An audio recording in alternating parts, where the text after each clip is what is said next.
안녕하십니까. 최영일의 시사본부 시작합니다. 자, 어제 저녁 한중 정상회담까지 마친 윤석열 대통령 순방을 마치고 귀국했습니다. 자, 정치권은 이태원 참사에 대한 국정조사를 두고 여전히 치열한 공방을 벌이고 있는데요. 자, 애도와 추모가 이어져야 할 때 폐륜, 2차 가해, 좌표 찍기 이런 거친 말들이 오가고 있습니다. 자, 오늘은요 유네스코가 정한 세계 관용의 날입니다. 1995년에 마하트마 간디 탄생 125주년에 제정이 됐다고 하는데요. 자, 사전적으로 이 관용, 실수나 잘못을 너그럽게 용서하는 것 이렇게 돼 있습니다. 미국의 한 정치학자는 스스로 누리고자 하는 모든 권리를 다른 모든 사람들에게도 인정하는 것이 관용이다 이렇게 이야기했습니다. 자, 문명 지성 사회에서 이 관용은 개인 차원에 주고받는 호혜만이 아니라 사회적 합의겠죠. 프랑스어로 똘레랑스 이렇게 부르지 않습니까? 다름을 인정하는 관용이 흐르는 나라는 창의력 지수도 높아진다고 하는데요. 자, 우리 사회가 지금 너무 뾰족뾰족해 있는 거 아닌지, 나만 옳고 너는 틀렸다 이런 사고가 너무 난무하는 것은 아닌지, 자, 너그러운 사회가 행복할 수 있다는 관용의 정신을 세계 관용의 날 생각해 봅니다. 최영일의 시사본부 출발합니다.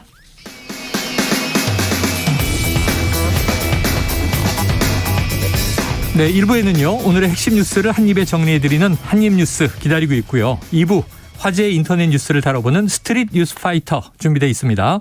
더불어민주당 의원들이 이태원 참사 관련 국정조사와 특검 수용을 촉구하는 이 국회 농성에 들어갔는데요. 그래서 오늘 10분 인터뷰 농성에 참여한 안민석 의원과 인터뷰 해보겠습니다. 이어서 여의도 정치 핵심 관계자, 여의도 정핵관 그리고 사건본부가 준비되어 있습니다. 자, 1부 마지막에 신청곡을 들려드리는데요. 디저트송. 오늘 듣고 싶은 노래가 있으시면요. 문자 샵 9730으로 자유롭게 보내주시기 바랍니다. 짧은 문자는 50원, 긴 문자는 100원이고요. 오늘의 디저트송 선정되신 분께는 저희가 치킨 쿠폰 보내드립니다. 많은 참여를 부탁드립니다.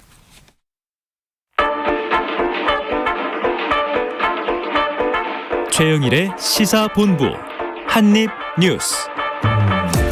네, 수요일의 한입뉴스. 오늘도 뉴스가 쏟아지는데요. 한입뉴스 박정호 오마이뉴스 기자 그리고 이봉우 미디어 인권연구소 뭉클 연구원과 시작해보겠습니다. 두 분 어서 오세요. 네, 안녕하십니까. 네. 자, 박 기자님. 네. 윤 대통령 동남아시아 순방 일정을 마무리하고 오늘 오전에 귀국을 한 거죠? 그렇습니다. 윤 대통령은 오전 6시 50분쯤 4박 6일간의 동남아 순방을 마치고요. 네. 전용기인 공군 1호기 편으로 성남 서울공항을 통해 귀국을 했습니다.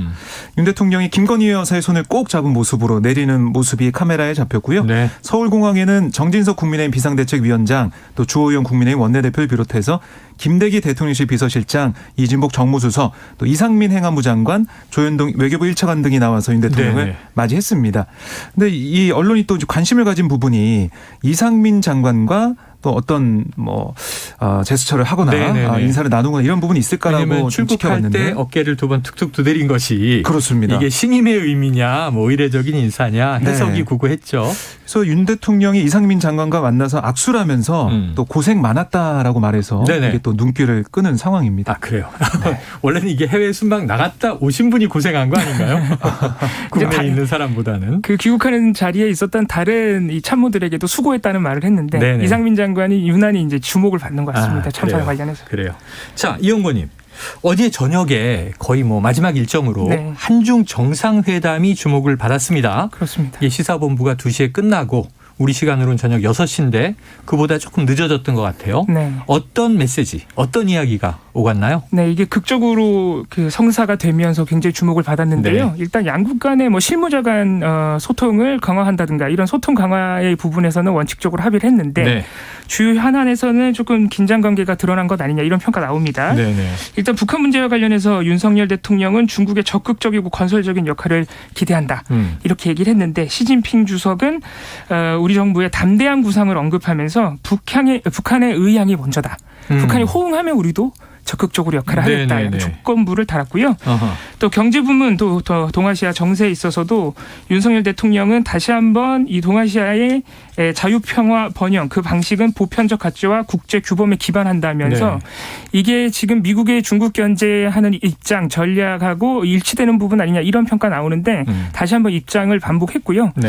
또 시진핑 주석이 이에 대해서 경제협력의 정치화 범안보화를 반대한다. 진정한 다자주의를 만들어야 한다면서 역시 견제의 의미를 담은 말을 하면서 긴장 관계가 드러났습니다. 그래요. 그 전날에는 뭐 바이든 대통령하고 시진핑 주석하고 3시간 넘는 회의를 했는데 할 말은 다 했는데 일부 공감도 있고 평행선도 있었어요. 어제도 이제 비슷하게 이야기가 흘러간 것 같습니다. 핵심적인 이 주제를 저희가 하나는 북핵이고 하나는 경제다 이렇게 꼽았는데 네. 얘기들은 다 나왔네요. 자, 그런데 거의 이게 3년 만에 열린 한중 정상회담이어서 화제가 되고 주목을 받았는데 박 기자님 이 언론 취재가 또 제한된 형태로 열렸군요. 네. 이 두 정상의 회담 양국 취재진의 현장 취재 없이 대통령실에 전속 사진 담당자 또 영상 담당자만 배석을 했습니다. 결국에 이제 계속해서 이제 이어지고 있는 그런 상황이죠. 네. 전속 취재가 됐고 그 영상과 사진 이게 이제 기자들에게 대통령실을 통해 배포가 되는 그런 상황이 됐는데요. 이 윤 대통령의 동남아 4박 6일 순방 일정에서 기자단의 취재가 제한된 거 한 절반 정도가 돼요. 네, 전체 26개 일정에서 보면 12개가 언론 공개가 제한된 채 열렸습니다. 그러니까 그리고 특히 어제 같은 경우도 8개 공식 일정 가운데 순방 동행 취재단의 취재가 보장된 것은 공항 출발 행사 1개뿐으로 네네. 전해지고 있는데 양자 회담 같은 경우는 우리가 이제 한미 정상회담, 한일 정상회담, 한중 정상회담까지 하면서 관심이 높았는데 다 이제 비공개 취재가 제한이 네. 된 거고 대통령실을 통해서 공개가 된 거고요. 6개 양자 정상회담 중에 모두 발언이 취재진에 공개된 것은 태국과 필리핀과의 정상회담 네. 2개에 그친 상황이 됐습니다. 그러니까 이 대통령실의 설명은 이 정상회담을 하면서 이 상대가 있는 거니까 네. 협의를 통해서 이렇게 취재진이 들어오지 않고 대통령실을 통해서 제공하는 쪽으로 전속 취재로 이제 간 거다라고 설명을 했는데 양국 간 합의가 있었다. 그렇습니다. 근데 그러면 그 정상회담 현장은 그렇다고 쳐도 그 이후에 기자들에 대한 기자들 대상으로 한 브리핑이나 예. 설명은 왜 없었냐. 그리고 사실 백악관이나 뭐 일본이나 뭐 다른 여러 정상들의 행보를 좀 보면 기내에서 또 간담회를 네. 종종 하거든요. 네네. 근데 이번에는 윤 대통령과 기자단 사이에 간담회도 없었다. 이런 거 좀 아쉽지 않냐. 이런 건 결국 네네. 언론이 과연 제 책임을 다할 수 있는 국민의 알 권리를 다할 수 있는 기회조차 부여받지 못한 거 아니냐 이런 지적이 네. 나오고 있습니다. 전용기에 탑승하지 않은 배제된 MBC를 배려한 걸까요? 다른 언론에만 정보를 줄 수 없다. 네, 그런 건 아니겠죠. 네. 자, 여러 가지 궁금한 대목들이 참 많습니다. 언론 취재가 앞으로 이제 대통령 순방을 동행할 때 어떤 역할을 해야 하며 또 대통령실과 어떤 관계 또 어느 정도를 공개할 것인가 이건 앞으로 논란이 될 것 같아요. 그래서 이제 야당에서는 이게 언론 통제다, 언론 길들이기다 이런 비판을 계속 하고 있는데 앞으로 이 논란은 계속 이어질 것 같고요. 네. 자, 이제 순방이 끝났습니다. 네. 순방이 끝나면 성적표가 나오죠. 평가인데 이영구 의원님 주로 네. 어떤 평가들 지금 나오고 있나요? 네, 11일부터 어제까지 이제 순방이 진행되는 와중에는 언론도 일단 실시간으로 벌어지는 일들 행보를 보도할 수밖에 없고 네. 방금 박정우 기자님 말씀하셨지만 이번에 언론 통제 논란도 있고 또 김건희 여사 개인 일정도 있는 바람에 보도가 또 그쪽으로 쏠렸어요. 그래서 사실 순방 와중에는 평가 보도가 잘 안 나왔는데 이제 어제 마무리가 되니까 보도가 좀 나오기 시작합니다. 네. 그래서 몇 가지 언론의 평가 분석 말씀드리면요. 한국판 인도태평양 전략을 새롭게 제시해서 미국의 전략과 거리를 둔 전 정부의 신남방 정책과 차별화를 보여줬다. 네네. 이런 평가 있고요. 미국의 보조를 맞추면서도 막판에 한중 정상회담으로 또 일정한 거리를 두겠다는 메시지를 보여줬다. 한미일 회담으로 대북 공조가 강화됐다. 아세안 국가들과 포괄적인 전략적 동반자 관계 격상을 추진하고 있다. 네네. 이런 평가들이 나옵니다.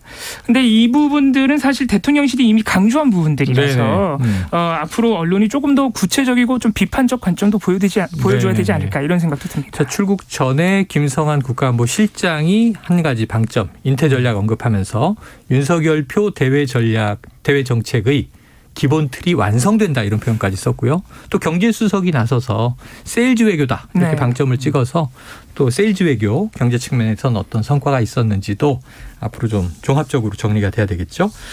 자, 이게 속보로 하나 나와서 이 뉴스 먼저 다뤄보겠는데요. 어제 오후 러시아에서 발사된 것으로 추정되는 미사일 2발이 이 폴란드 동부의 한 마을에 떨어졌습니다. 이게 폴란드 주민이죠. 2명이 사망했는데요. 네. 그래서 이게 러시아 발이다. 이게 나토 가입 국가거든요. 폴란드가. 네. 그래서 이제 시끄러워지고 있는데 그 다음 속보에서 이 바이든 미국 대통령은 그 미사일이 러시아 발이 아닌 듯하다. 자, 어떻게 되는 겁니까? 네, 일단 현지 시각으로 어제 러시아가 일단 우크라이나에 대해서 보름 만에 대규모 폭격 공습을 제기를 한 상황인데 네네. 같은 날 지금 폴란드에 2발의 미사일이 떨어지는 것이죠. 그래서 일단은 러시아가 발사한 것 아니냐 이렇게 의심을 하고 있었고 바이든 대통령은 지금 발리에 있습니다. G20 네네네. 정상회의 참석차. 그래서 곧바로 G7 국가 정상들 그리고 나토 회원국 정상들과 긴급하게 만나서 논의를 했어요. 그래서 만약에 러시아에서 행한 일이라면은 조처를 하겠다 그랬는데 일단 지금 속보로 나온 소식은 바이든 대통령이 공식적으로 여러 가지 궤도나 이런 점들을 고려할 때 네. 미사일을 러시아에서 발사한 건 아닌 것 같다. 예. 하면서 약간 진정 국면으로 돌입하는 것은 아닌가? 그럼 앞으로 이 미사일의 정체는 어떻게 되는 것인가? 그러니까요. 계속해서 의문이 남는 이게 상황입니다. 진정 국면이 아닐 수 있는 게 그럼 우크라이나가 쏜 건가? 그렇죠. 또 그 부분이 다른 더 큰 쪽에서 문제이기도 쏜 하죠. 건가? 예. 책임 소재가 어쨌든 가려져야 되잖아요. 특히 미사일을 지금 미사일 폭격을 당했다고 볼 수 있는 폴란드 입장에서는 굉장히 네네. 화가 날 수도 있는 상황이죠. 자, 이게 복잡합니다. 또 일전에는 이 미국 CIA 국장하고 러시아 대외 정보국의 국장하고 이 어떤 정보 수장 간에 이제 회합이 있었단 말이죠. 네. 자, 어떤 것들이 어떻게 되는지 지켜봐야 되겠네요. 사실은 그래서 휴전설까지 돌기도 했었거든요. 휴전설이. 우크라이나 전쟁에서. 예. 근데 이제 미국은 당사국 우크라이나를 배제하고는 네. 협상 없다 이런 얘기를 또 했으니까. 네. 뭐 결국에는 러시아에서도 네. 이건 우리가 쏜 게 아니다라고 부인을 했고 예. 폴란드도 더 이제 조사를 해봐야 된다 이런 입장을 내놓은 상황에서 바이든 대통령도 우선 조사가 우선이다. 라는 얘기를 하고 있어서요. 뭐 네. 두고 보자 이런 얘기를 하고 있기 때문에 좀 봐야 될 것 같은데 이 결국에는 젤렌스키 우크라이나 대통령 같은 경우는 이게 러시아 소행이다라고 강하게 또 주장을 하고 있는 상황이거든요. 네네네. 서로 이제 맞서고 있는 입장을 어떻게 좀 조정할 수 있을지 객관적인 조사가 또 이루어질지 네. 이것도 좀 관건입니다. 자, 바이든 대통령 이야기가 나오기 전에는 이게 러시아 발로 추정된다 이렇게 계속 됐기 때문에 지금 이게 북대서양 조약기구 나토가 어떻게 움직일 것이냐. 이게 회원국이 폭격당해서 국민이 네. 사망했단 말이에요. 상당히 좀 일촉즉발로 가고 있었는데 조사가 우선이다. 또 누가 미국 쏜 것이냐. 입장에서는 만약에 나토 회원국을 하나라도 네네. 영토에 하나라도 공격을 가하면 나토 전체가 공격당한 것으로 간주하겠다. 그게 동맹의 이런 경고를 날리기도 의미잖아요. 했었거든요. 예. 알겠습니다. 이거 좀 지켜볼 문제가 민감한 문제가 생겼고요. 최근에는 우크라이나가 오히려 전승을 막 이제 파죽지세로 가면서 헤르손을 이제 수복하고 있다 이런 얘기까지 나왔었는데 네. 러시아의 또 대응도 만만치 않은 것 같습니다. 다음 이슈로 가보죠. 국내 이슈인데요. 자, 어제 이재명 대표의 측근 정진상 정무조정실장의 검찰 비공개 소환 소식을 전해드렸었습니다. 그런데 바로 다음 날인 오늘 조금 전에 구속영장이 청구됐네요. 네, 그렇습니다. 이 검찰이 뇌물과 부패방지법 위반 등 혐의를 받는 정진상 실장에 대한 구속영장을 청구를 했는데요. 네. 혐의는 어제 저희가 짚어드린 대로 뭐 그 내용입니다. 총 1억 4천만 원의 뇌물을 받은 뇌물, 혐의. 또 특가법상 뇌물이 있고. 대장동 사업 특혜 제공 대가로 김만배 씨와 보통주 지분 중 24.5%에 해당하는 배당, 그러니까 세후에 428억, 세전 700억 이렇게 얘기를 하고 있는데 그 나눠 갖기로 한 약속. 한 그런 부분들, 네. 이 이제 부정처사 후 수뢰 혐의, 또 그다음에 이제 증거인멸 교사 혐의. 이게 윤영규 전 본부장한테 휴대폰을 보내라. 그렇습니다. 네, 그런 혐의에 대해서 영장을 청구를 한 겁니다. 네. 어제 사실은 한 14시간 가까이 조사를 받고 집으로 돌아갔거든요. 네네. 그래서 그 집으로 돌아간 다음에 바로 영장을 청구 안 하고 집으로 돌려보낸 것은 어제 정 실장의 이 조사를 받으면서 했던 여러 가지 얘기들.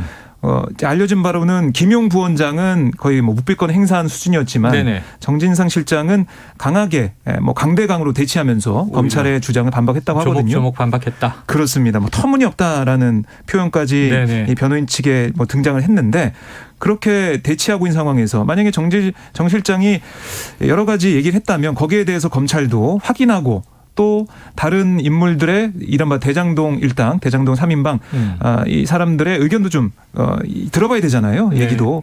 그래서 그런 시간이 좀 필요할 것이다. 그래서 며칠 정도 시간이 더 소요된 다음에 영장을 쳐도 치지 않겠냐 했는데 바로 쳤어요. 바로.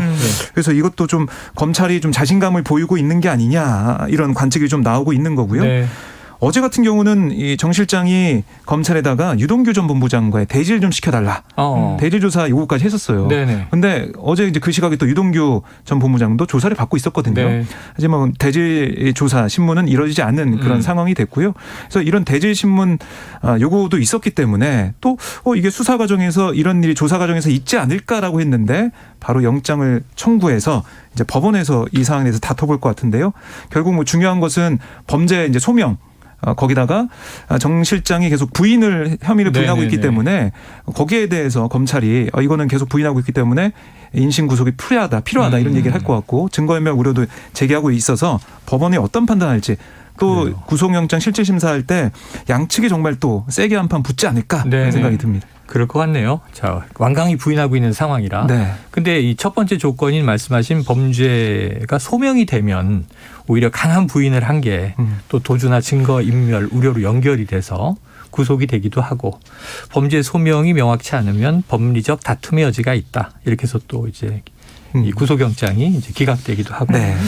실질 심사를 지켜봐야겠습니다. 지켜보죠. 자, 그런데 이제 이영권님 미디어 분석 전문이시니까 이 정 실장이 소환 조사 받기 전까지 뭐 지난 한 일주일 동안 이 정 실장의 혐의와 또 이재명 대표의 관련성에 대해서 보도가 굉장히 많이 나왔어요. 네, 계속해서 일관적인 보도 양상인데요. 네. 아마 검찰에서 자신감을 보인다면 아마 이런 부분일 겁니다. 많은 진술과 근거를 확보했고 그게 네. 또 언론 보도로 많이 나와 있어서요. 지난 한 주간에 나온 내용을 좀 소개해드리면요. 여전히 이제 남욱 변호사나 유동규 본부장의 진술 지금 조사를 받으면서 했던 진술들 많이 보도되고 있고요. 이번 한 주 동안에는 김용 전 부원장의 공소장 그리고 정진상 실장의 압수수색 영장에 어떤 내용이 적혀 있는지가 많이 보도가 됐습니다. 네. 그래서 진술로는 KBS가 지난 12일 단독으로 남욱 변호사를 옥중 인터뷰했는데요. 여기서 대선 경선 자금 20억을 작년 2월에 김용으로부터 요청을 받았다. 네. 그리고 대선 후보에게 20억을 써서 줄을 대는 거면 굉장히 싸게 먹히는 거라고 생각했다라는 발언을 남욱 변호사가 했고요. 예. 이게 굉장히 많이 보도가 됐습니다. 그리고 김용 부원장의 공소장이나 그 압수수색 영장에 이재명 대표와 정진상 실장 또 김용 부원장이 일종의 정치적 공동체다라고 명시돼 있다는 점 그리고 그거를 뒷받침한 여러 가지 과거 행적들 이런 내용들도 굉장히 많이 보도됐고요. 또 뭐 김만배 씨가 2014년 대장동 사업자 선정할 때 남욱 변호사에게 이재명 시장이 너는 수사받고 있으니까 넌 빠지라고 이런 말을 했다라는 진술도 확보했다는 내용이 또 영장에 들어가 있대요. 그런 내용들도 많이 보도가 됐습니다. 그래요. 네, 뭐 결국에는 검찰의 수사의 종착지는 이재명 대표가 될 거라는 것은 많은 뭐 관측이 나오고 있는 상황인데요. 이 대표 같은 경우는 어젯밤에 이 페이스북에 글을 하나 또 올렸더라고요. 네네. 대장동 700억 원 3인방에 뭐 검찰 돌연 말바꾼 근거는 뭐 이런 언론 기사를 링크하면서 검사가 바뀐 것이 전부입니다. 이런 글을 올리기도 했어요. 그래요? 담당 검사가. 네. 그래서 지금 김용 부원장이 구속되고 이럴 때까지는 좀 이 대응 수위가 낮았는데 정진상 실장이 이 검찰 수사를 받으면서 또 압수수색도 있고 하면서 이 대표의 반응, 대응 수위도 높아졌다. 네. 점점 높아지고 있다라는 생각이 들어서 결국 이번 수사의 이제 분기점은 정 실장의 구속영장 발부 여부. 네. 그다음에 그 이후에 어떻게 검찰이 그 발부된 사실을 가지고 윗선 수사를 할지 여기에 좀 관심이 모아지고 있는 건데 특히 이제 민주당 또 이재명 대표의 반발은 계속 세지면서 또 여론전도 치열하게 벌어질 걸로 보입니다. 네, 김용 부원장은 구속 기소가 됐고 정진상 실장은 오늘 구속영장이 이제 청구됐고 구속영장이 만약 발부되면 굉장히 이제 이재명 대표가 정점에서 마지막 단계에 놓이는 셈이 되고 만약에 또 구속영장이 기각된다면 검찰은 더 보강 수사를 하게 되겠죠. 앞으로 이게 어떻게 흘러갈지 정치권에서 특히 민주당을 대상으로 해서 아주 뜨거운 이슈가 되고 있습니다. 지켜보도록 하죠. 자, 지금 수요일 점심시간 교통 상황을 좀 알아보고요. 이어가도록 하겠습니다. 교통정보센터의 오수미 리포터 나와주세요. 네, 시각 교통정보입니다. 점심, 낮 시간 교통량이 줄어들 시간대인데요. 다만 일부 구간에서 사고와 작업에 영향을 받고 있습니다. 먼저 중앙고속도로 지선 김해 방향으로 대동 2터널 입구 2차로에서 승용차 사고가 있습니다. 조심히 이동을 해주셔야겠고요. 호남고속도로 천안 방향으로는 익산분기점 1차로에 사고가 났습니다. 처리를 하고 있는데요. 부근으로 잠깐 속도가 떨어집니다. 그리고 삼례 부근을 중심으로는 양방향 모두 작업이 한창이고 여파로 정체입니다. 경부 고속도로 부산 쪽으로는 잠원에서 서초 사이로 밀리다가 서울요금소에서는 공사가 시작되면서 뒤쪽으로 2km 정체입니다. 이후 남사 진위 나들목 일대에서 교통량이 많습니다. 반대 서울 방면으로는 양재에서 반포 사이로 7km 막히고 있고요. 그 밖에 서울 시내 강변북로 일산 쪽으로 가양대교를 조금 못 간 1차로에 추돌 사고가 났고 여파로 정체입니다. KBS 교통정보센터였습니다.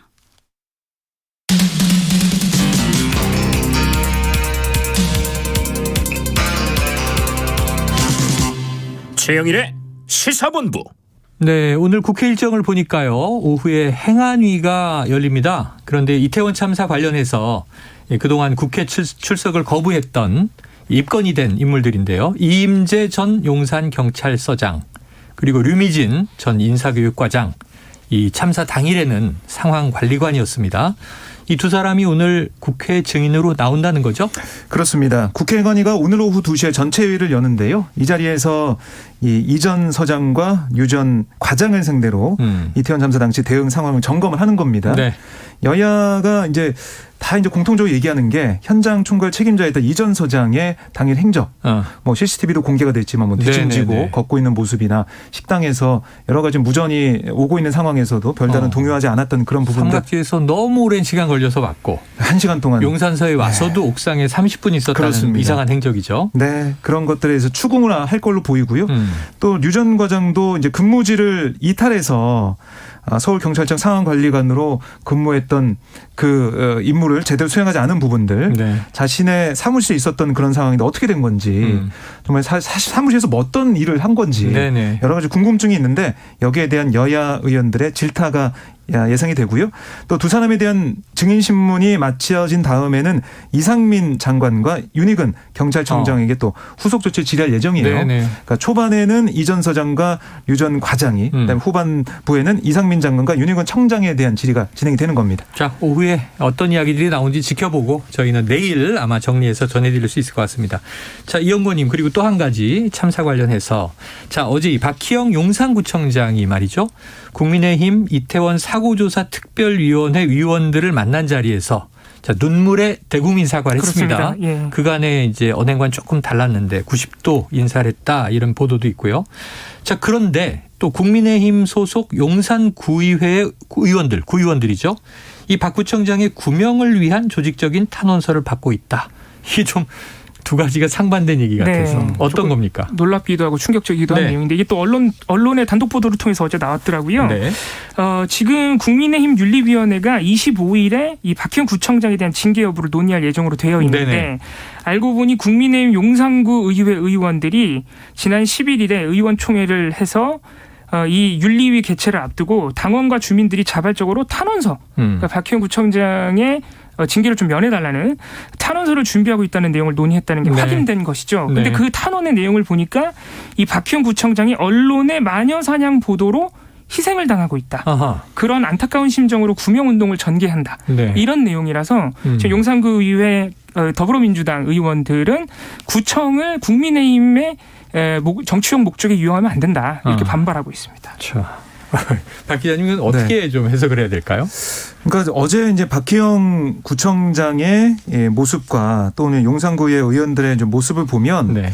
글쎄 저는 공통점이 좀 있는 것 같아요. 아, 그래요? 지금 오히려 국민들 앞에서 사과를 하거나 잘못했다라고 얘기하는 것보다 국민의힘 당을 향해서 여러 가지 좀 무서워하고 있는 게 아니냐, 네네. 이런 생각이 드는데, 역시 이제 국민의힘 소속이다 보니까 당의 징계나 당의 어떤 결정이 향후 자신들의 정치적 행보에 영향을 주다 보니까 오히려 국민 앞에서보다 국민의힘 의원들, 국민의힘 당 앞에서 더 이렇게 작아진 모습을 보이는 게 아니냐, 이런 생각이 듭니다. 그래요.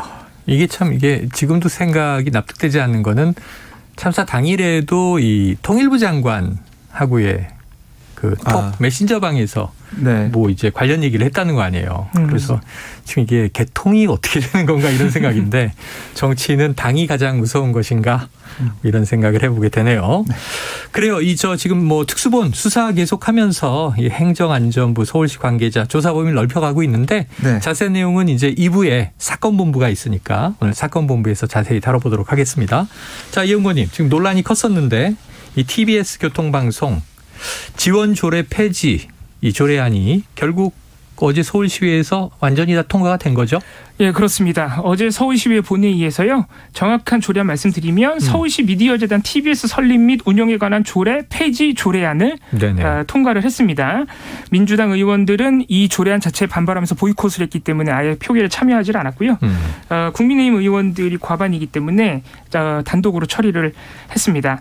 1년 유예 기간이 있기 때문에 내년에 곧바로 이 서울시의 출연금, 이 TBS의 예산 중에 한 70% 정도, 한 300억 정도가 지금 서울시의 출연금으로 돼 있는데 당장 내년 1월 1일부터 없애는 것은 아니고요. 아니다. 1년의 유예 기간을 두고 2024년부터 TBS에 대한 서울시의 출연금을 전액 삭감하는 내용입니다. 전액. 그렇습니다. 이게 언론사 내년까지는 지원이 되고. 네네네. 이게 언론사 입장에서는 특히 TBS와 같은 공영방송 입장에서는 이 재정적으로 독립하기가 굉장히 어렵기 때문에 사실상의 사망 선고다. 이렇게 볼 수밖에 없고요. 이 때문에 서울시의회 민주당 의원들 그리고 TBS 노조에서는 독재 시절에도 없었던 무자비한 언론 탄압이라고 강하게 반발하고 있습니다. 그래요. 그러니까 오늘 보면 조정훈 이 TBS 언론노조 TBS 지부장이 라디오에 나와서 한 얘기를 들어보니까 교통방송 사업서부터 32년간 운영되어 온 방송사를 단 2줄짜리 폐지 조례안을 없애는 게 너무 부끄럽다. 서울시의회가 직접 나서서 한 방송사를 없애는 나쁜 선례를 만들었다라고 강하게 비판을 하더라고요. 네네. 그리고 이제 여러 가지 지적을 받아온 이 프로그램, 특히 뭐 김어준 뉴스공장 같은 경우도 여러 장점도 단점도 있다. 네. 완벽한 프로그램에서 생각하지도 않는다. 부족한 부분이 있었다면 당연히 변화가 필요하지만 그게 외부의 일방적인 정치 권력에 의해서 바뀌는 게 정말 그게 좋은 변화일까라는 지적을 하기도 했습니다. 뭐 이 TBS 미디어재단 관계자들 얘기는 공영방송으로 돼 있어서 상업방송 광고를 할 수가 없다. 그럼 광고를 터주든가 지원금을 회지하려면 공영방송의 이제 어떤 존재를 유지하려면 뭐 지원을 해주든가 이건데 지금 이제 이두저도 안 되게 생긴 거예요. 네. 지금 참 여러 가지 문제가 있어 보이긴 합니다. 어떤 이제 이 좀 해소 방안, 절충안이 나올지는 지금 또 이제 사장 대표가 사직을 표명한 상태. 사표를 낸 상황이죠. 앞으로 갈 길이 멉니다. 자, 지켜보도록 하고요. 지금 이영고님, 우리가 전장현 이렇게 부르는 소식 주로 이제 아침 지하철 출근길에 자, 오늘 전장현 시위가 뭐 해화역에서 있습니다. 출근 시민들은 참고하세요 이런 이제 안내 멘트들을 많이 들었거든요. 이 전체 이름은 전국 장애인 차별철폐 연대죠. 저희도 인터뷰를 한번 했었습니다만 이 권리, 이 예산 그러니까 이제 장애인 권리를 실현하기 위한 예산 요구가 있었는데 이 지하철 시위가 중단됐어요? 네, 그렇습니다. 일단 좀 배경을 말씀드리면 이 전국 장애인 차별철폐 연대는 작년 12월부터 이 장애인 권리 예산을 요구하면서 간간히 이 지하철 출근길 시위를 해왔습니다. 그 내용을 조금 말씀드리면 일단 가장 기본적인 건 이동권에 대한 예산이 부족하다는 거예요. 특히 그 장애인 콜택시가 있습니다. 이 특별교통수단이라고 하는데요. 기재부에서 차값은 예산을 배정해놨는데 운전원 예산이 없는 거예요. 그러니까 이 부분이 지금까지 시정이 안 되고 있어서 계속 요구하고 있는 부분이고요. 그러면 운행을 못하잖아요. 운행을 못하고 있죠. 차는 있는데 운전기사가 없다. 예, 그래서 실제로 나온 자료를 보면 전국적으로 한 2, 3일 전에 예약을 하셔야 된다고요. 최소 40분, 길게는 3시간까지 대기를 해야 된다 그러니까 기본적으로 집 밖으로 나가는 게 힘들다. 이런 입장이고요. 그 외에도 이 중증장애인 그리고 발달장애인 같은 경우에는 일상생활을 영위하는 데 다양한 서비스가 필요합니다. 이걸 국가가 지원해 주도록 의무가 돼 있는데 이런 활동 지원 서비스도 예산이 없거나 아니면은 증액이 계속 안 되는 거예요. 그래서 그 활동 지원 서비스를 해주는 노동자분들의 급여가 사실상 최저임금이 안 된다. 그래서 역시 서비스가 제대로 제공되지 않고 있다.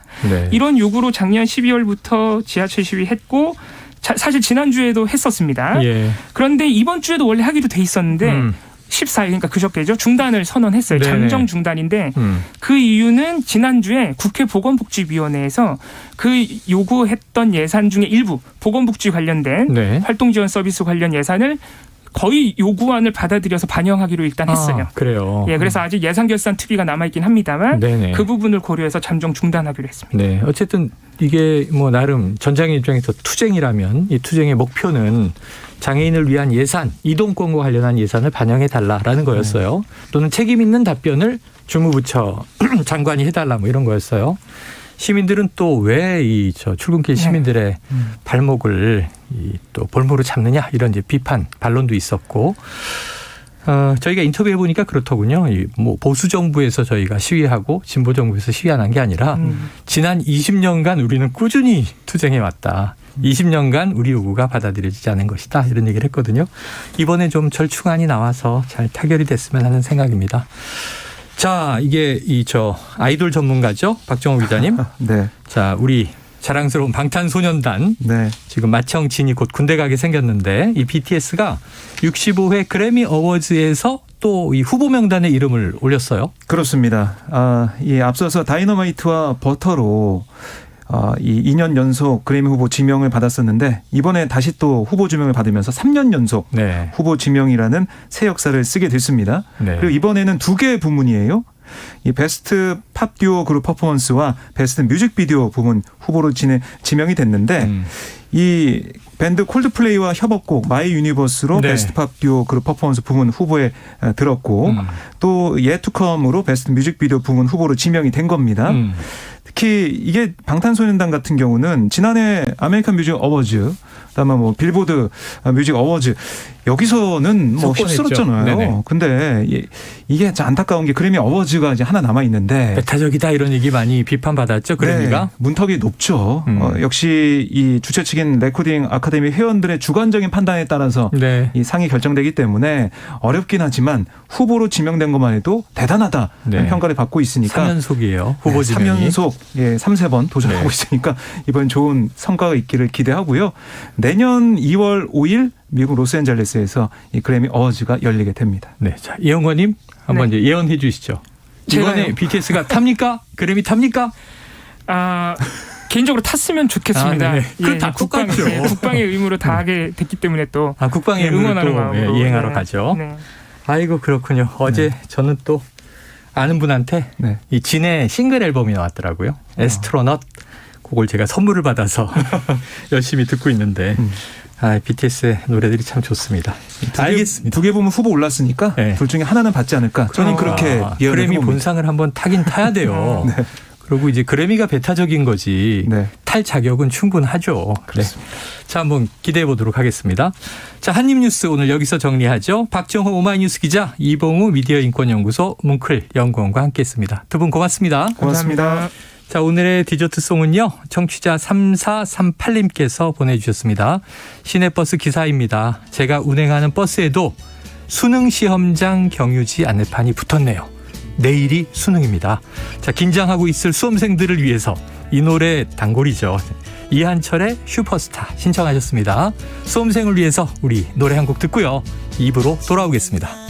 아무 계획도 없이 여기서 울러왔던 너 저 머리둥절한 표정이 예전 나와 같아 모습은 까무잡잡한 스포츠맨 오직 그것만 해왔던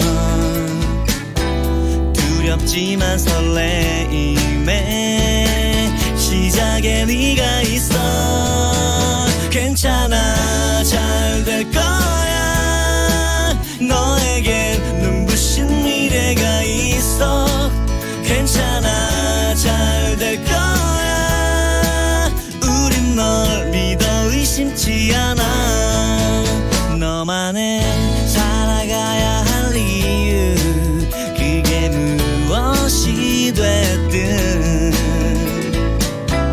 후회 없이만 산다면 그것이 슈퍼스타 괜찮아 잘 될 거야 너에겐 눈부신 미래가 있어 괜찮아 잘 될 거야 우린 널 믿어 의심치 않아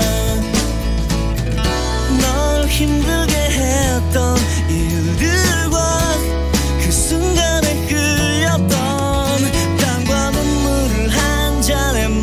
멈춰버리자. 괜찮아 잘 될 거야. 너에겐 눈부신 미래가 있어. 괜찮아 잘 될 거야. 우린 널 믿어 의심치 않아.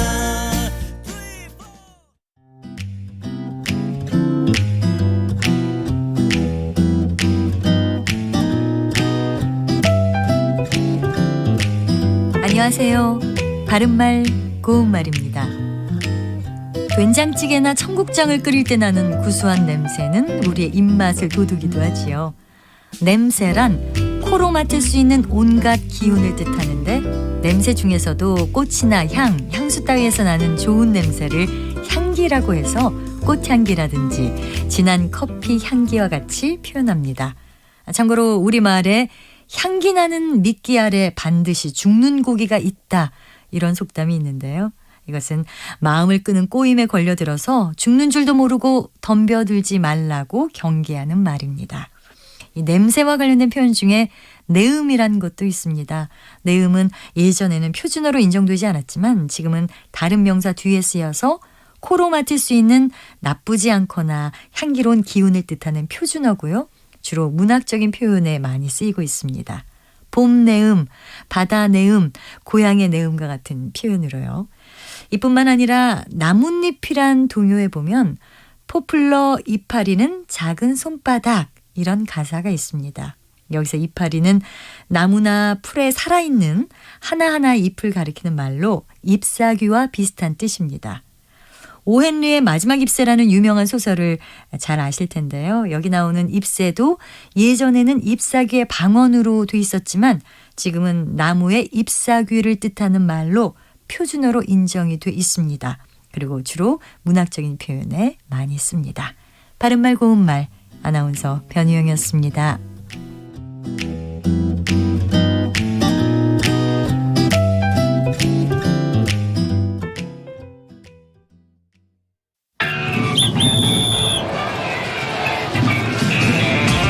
네, 화이팅해요. 실현 불가능할 것 같지만 마음 같아서 무패로 그냥 쭉 이어가고 싶은데 잘 됐으면 좋겠어요. 선수분들 열심히 준비하셨을 테니까 부상 당하지 마시고 즐겁게 즐기시면서 후회 없이 상위권에 올라가면 국민들 이렇게 의기소침해 있는데 굉장히 큰 힘이 될 것 같아요. 모두 어려운 상황이긴 한데 축구 선수들 힘내셔서 국민들한테 좋은 소식 주셨으면 참 좋겠습니다. 응원합니다.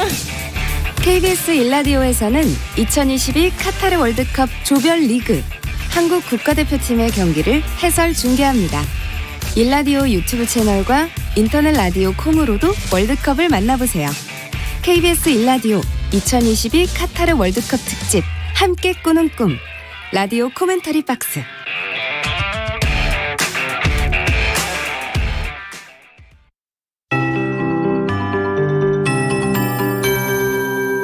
KBS 58분 날씨. 안개가 걷히고 맑은 하늘이 드러난 곳이 많습니다. 가을 햇살이 따뜻해서 오늘 낮 기온은 서울과 춘천 13도, 세종, 전주 15도, 강릉 17도, 부산 18도, 제주 19도 등으로 어제와 비슷하거나 조금 높겠습니다. 오후까지 강원 산지에는 바람이 강하게 불면서 순간적으로 시속 55km 안팎의 돌풍이 불 때도 있을 전망입니다. 오늘 미세먼지 농도는 낮 동안은 대부분 보통 단계에 머물겠지만 밤부터 수도권과 충청 등 서쪽 지역은 공기가 탁해지겠고요. 내일은 서쪽 지역을 중심으로 초미세먼지 농도가 나쁨으로 오르는 곳이 많아질 전망입니다. 대학 수학 능력 시험일인 내일은 전국에 가끔 구름만 많겠는데요. 아침에는 안개가 짙게 끼는 곳이 있어 주의하셔야겠습니다. 기온은 오늘과 비슷해 예년 이맘때의 늦가을 날씨를 보이며 수능 한파는 없겠습니다. 다만 큰 일교차는 주의하셔야겠습니다. 아침에 철원 0도, 대관령 영하 1도 등으로 일부 내륙과 산지는 영하로 기온이 떨어져 춥겠고요. 서울과 광주 6도, 대구 5도, 대전 4도 등의 아침 기온을 보이며 무척 쌀쌀하겠습니다. 수험생들은 얇은 옷을 여러 겹 입어서 체온 조절을 하시기 바랍니다. 한낮에는 오늘만큼 기온이 오를 전망입니다. 현재 서울의 기온은 11.9도입니다. 송소진입니다.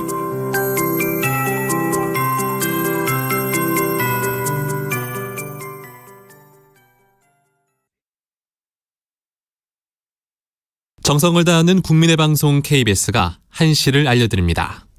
AM 711kHz, FM 97.3MHz, KBS 1라디오입니다. HLKA.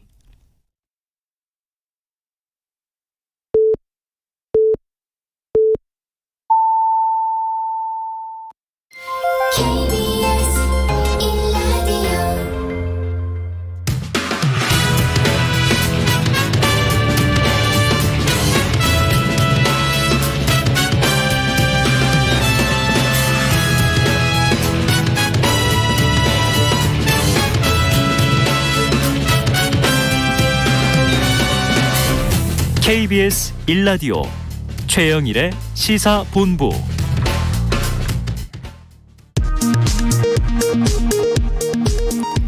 이 시각 라디오 정보센터 뉴스입니다.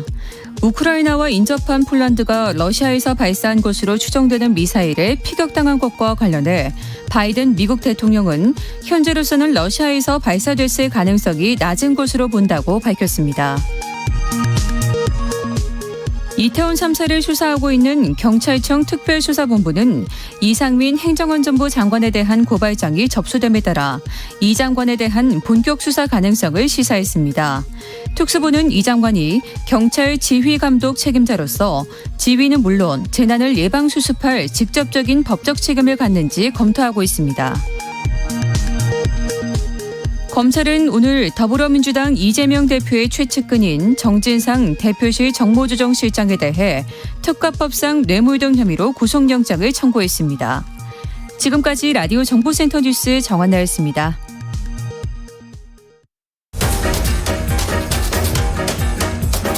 최영일의 시사본부 10분 인터뷰.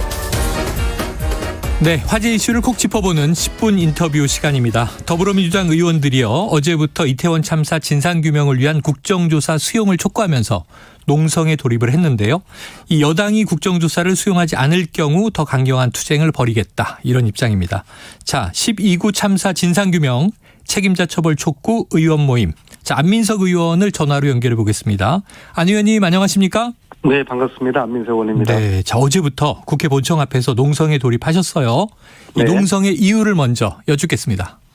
예, 제가 오선 의원님에도 농성에 참가하게 된 개인적인 이유부터 말씀드려야 되겠습니다. 네. 예, 이태원 참사를 보면서 또 이후에 정부의 대응하는 걸 보면서 정말 허공에다 고함이라고 또 지르고 싶은 이제 그런 심정이었어요. 네. 그런 심정으로 농성에 참여를 했고요. 그래서 개인적으로는 모든 걸 다 긁어서라도 진실을 밝혀야 되겠다는 생각인데요. 저와 같은 이러한 생각을 공유하고 있는 의원님들이 한 20분 정도가 되더라고요. 네네. 정확하게 21분인데요. 예. 우리가 책임자 처벌과 국조, 그다음에 특검 관철을 위해서 이제는 나서야 된다, 행동해야 된다. 그런 뜻을 함께하는 의원들이 이제 자발적으로 모여서 지난주에 1차로 성명서를 발표를 했는데요. 네네. 일주일 지난 다음에도 아무런 변화가 없으니까 이제 수위를 높여서 농성을 하기로 했고요. 어제부터 시작했습니다. 지금 국회 본청 앞에서 이제 21명의 의원들이 이제 릴레이 농성을 하고 있습니다. 네. 자, 말씀해 주신 대로 보니까 민주당 의원 21분이 12구 참사 진상규명 책임자 처벌 촉구 의원 모임. 자, 그럼 이 모임이니까 목적과 요구사항이 있겠죠? 어떤 겁니까? 당장이라도 오늘 대통령이 들어오시잖아요. 네네. 대통령께서 국민들에게 공식적인 사과를 하셔야 된다고 요구를 하고요. 그다음에 오늘 또 귀국 적시 또 하셔야 될 또 다른 일이 지금 국무총리와 행안부 장관이 이번 참사의 국가적 책임자로 볼 수 있는데요. 네. 이분들은 경질을 해야 됩니다. 오늘 대통령이 귀국하는 즉시 이 두 분의 경질이 이루어져야 될 것 같고요. 이건 기본이고요. 네. 단기적으로는 다음 주 24일 국회에서 국정조사 통과를 위해서 동력을 모으는 이 이제 요구사항이고요. 네. 국조 통과 이게 이제 단기적인 이제 요구사항입니다. 그리고 더불어서 지금은 이제 무엇보다도 유족들이 모여서 서로 아픈 슬픔을 나누고 위안받도록 해야 되지 않겠습니까? 근데 보이지 않는 누군가의 손에 의해 가지고 유족들이 모이는 것을 막고 있다고 지금 보고 있어요. 네네. 그래서 유족들이 그리고 그 지인들이 모이는 공간과 기회를 만들어 드리는 것이 중요하다고 생각하는데요. 네.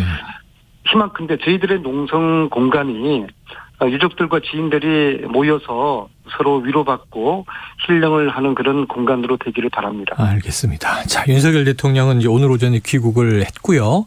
귀국하면 즉시 이런 것을 해야 한다 이렇게 말씀해 주셨습니다. 네. 자, 여당 국민의힘 쪽에서는요, 이 국정조사보다 먼저 필요한 것은 진상규명이다 이런 입장이고, 그래서 국조에 이제 당장은 반대한다. 국정조사는 강제력이 없기 때문에 경찰 수사만큼 진상규명하기 어렵다. 이런 얘기들이 나와요. 좀 어떤 반론이 있으십니까? 네, 진상조사가 지금의 경찰 조사로 충분하겠는가. 경찰이 경찰을 조사하는 이 결과에 대해서 국민들이 납득할 수 있을 것인가. 그렇지 않다고 보고요. 네. 그리고 국민들이 이 국정조사에 대해서 그리고 특검에 대해서 국민들 다수가 찬성을 하고 있지 않습니까? 그래서 국조가 특검과 함께 이루어지게 되는 것이 진상규명을 제대로 하는 그런 방법이죠. 네. 그리고 지금 뭐 경찰 조사로만 가능하다라고 하는 것은 국정조사를 피해가려는 그런 공색한 변명으로 네. 저는 보입니다. 알겠습니다. 자, 여당 일각에서는 또 이런 얘기가 나옵니다. 민주당에서 이 국조를 하겠다는 의도, 그것은 이재명 당대표의 방탄 국정조사 아니냐 하는 이제 입장. 또 정진석 국민의힘 비상대책위원장이 직접 이런 얘기를 했습니다. 민주당의 장외 서명전은 이재명 대표 살리기를 위한 억지 퍼포먼스에 불과하다. 어떻게 들으셨습니까? 아니 뭐 국정조사 한다고 그래서 검찰이 이재명 대표에 대한 뭐 수사를 중단하거나 네. 사살하겠습니까? 그러한 주장들은 윤석열 이 정부는 이번 참사를 꼬리 자르기에서 그치는 걸로 미리 이제 결정을 했다는 그런 좀 의구심이 들어요. 네. 그래서 그 외에 제대로 된 어떤 진상조사하자는 그런 주장에 대해서는 반대하는 그런 빌미를 찾는 거라고 보고요. 기본적으로 지금 뭐 여당의 입장은 꼬리 자르기, 그에 따라서 국조와 특검을 반대를 위한 구실을 찾고 있다고 보고 있습니다. 네네. 그래요. 반대를 위한 구실이다. 자, 이제 24일이 중요해 보입니다. 이 여당에서 계속 국정조사를 받아들이지 않으면 그럼 지금 이제 야3당이 공조하고 있지 않습니까? 네. 여당을 빼고라도 국정조사를 진행해야 하는 게 필요하다. 그렇게 보십니까? 그럼요. 네. 네. 여당이 반대한다고 해서 야당이 포기하지는 않을 것이고요. 그리고 결국엔 여당이 수용할 것입니다. 왜냐하면은 이제 국정조사는 다음 주 24일 날 의결이 되면은 이제 시작이 되는 거거든요. 네네.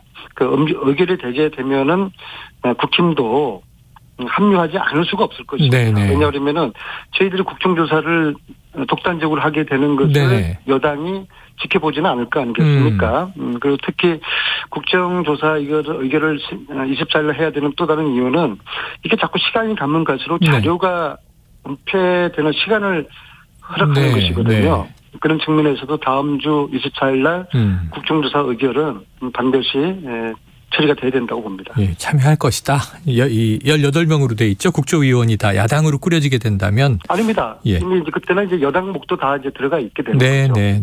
참여할 것이다. 이렇게 예상을 하셨어요. 네네. 자, 지금 이제 현장 실무자들에게만 수사가 집중된다. 이런 비판이 있습니다. 이 와중에 소방공무원 노조가 이상민 행안부 장관을 직무유기, 업무상 과실치사상 혐의 경찰에 고발했는데요. 정작 또 이상민 장관은 어제 국회에서 현장 실무자 수사가 꼬리 자르기가 아니다 이런 언급을 했고 오늘도 아마 오후에 발언이 나올 것 같은데 안 의원님은 어떻게 보십니까? 꼬리 자르기 하지 말고 몸통을 밝혀야 된다고 보고요. 특히 아직도 이상민 행안부 장관이 자리를 지키고 있다는 것이 이게 상식일까? 네네. 그런 말씀을 드리고 싶고요. 국민들은 알고 있어요. 현장 소방관이나 경찰관들에게 책임을 씌우려는 것은 이게 말이 안 된다. 저 역시 이러한 시도에 대해서 분노를 하고 있고요. 네. 제가 아까 말씀드렸듯이 일단 이상민 장관 오늘 대통령 귀국하자마자 경질해야 되고요. 본인이 폼나는 사표 이런 거 말씀 운운하기 전에 대통령이 결단 내리셔야 되고요. 그래서 이제 국민들은 당일 일선 소방관 경찰관들이 현장에서 투혼을 발휘했다는 사실을 잘 알고 있지 않습니까? 네. 그래서 이런 일선 공무원들에게 꼬리 자르기 하면서 책임 전가하지 말고 몸통을 밝혀내야 되죠. 네, 알겠습니다. 또 하나 논란이 있어서 요거 좀 여쭤보겠습니다. 얼마 전에 인터넷 매체 민들레, 자, 이태원 참사 희생자 명단을 공개했어요. 158명은 아니고 이제 155명이었는데, 자, 여당은 이것을 두고 민주당의 책임을 지금 거론하고 있습니다. 어제 정진석 비대위원장, 민주당은 명단 공개에 앞장섰고 결국 친민주당 매체에서 유족의 동의 없이 명단을 공개했다. 자, 어떻게 보십니까? 그것은 사실과 다른 것 같아요. 네네. 제가 이 명단이 어떻게 공개됐는지를 쭉 나름대로 이제 조사를 해봤는데요. 네. 첫 번째 이제 민주당하고는 이제 무관하다. 민주당 내에서도 이 자료가 어떻게 나왔는지를 모른다. 두 번째는 아마 이제 더 탐사 내지는 민들레 그런 이제 바깥에 계신 이제 언론을 통해서 이게 입수가 된 것 같아요. 그렇기 때문에 이것을 민주당하고 엮어서 민주당이 관여됐거나 민주당이 뒤에 배후했다는 그러한 주장은 사실이 아닌 것으로 제가 확인을 했습니다. 그래서 사실이 아닌 것을 가지고 마치 사실인 양 그렇게 호도하는 것은 잘못된 것이죠. 이런 문제를 당략적으로 정치적 유불리를 따지지 말아야 된다고 생각합니다. 네, 알겠습니다. 자, 안 의원님 오선 의원이시니까 요거도 여쭤봐야 될 것 같아요. 자, 윤 대통령이 이제 동남아 순방 마치고 오늘 귀국을 했고요. 어제 저녁에는 한중 정상회담이 열렸습니다.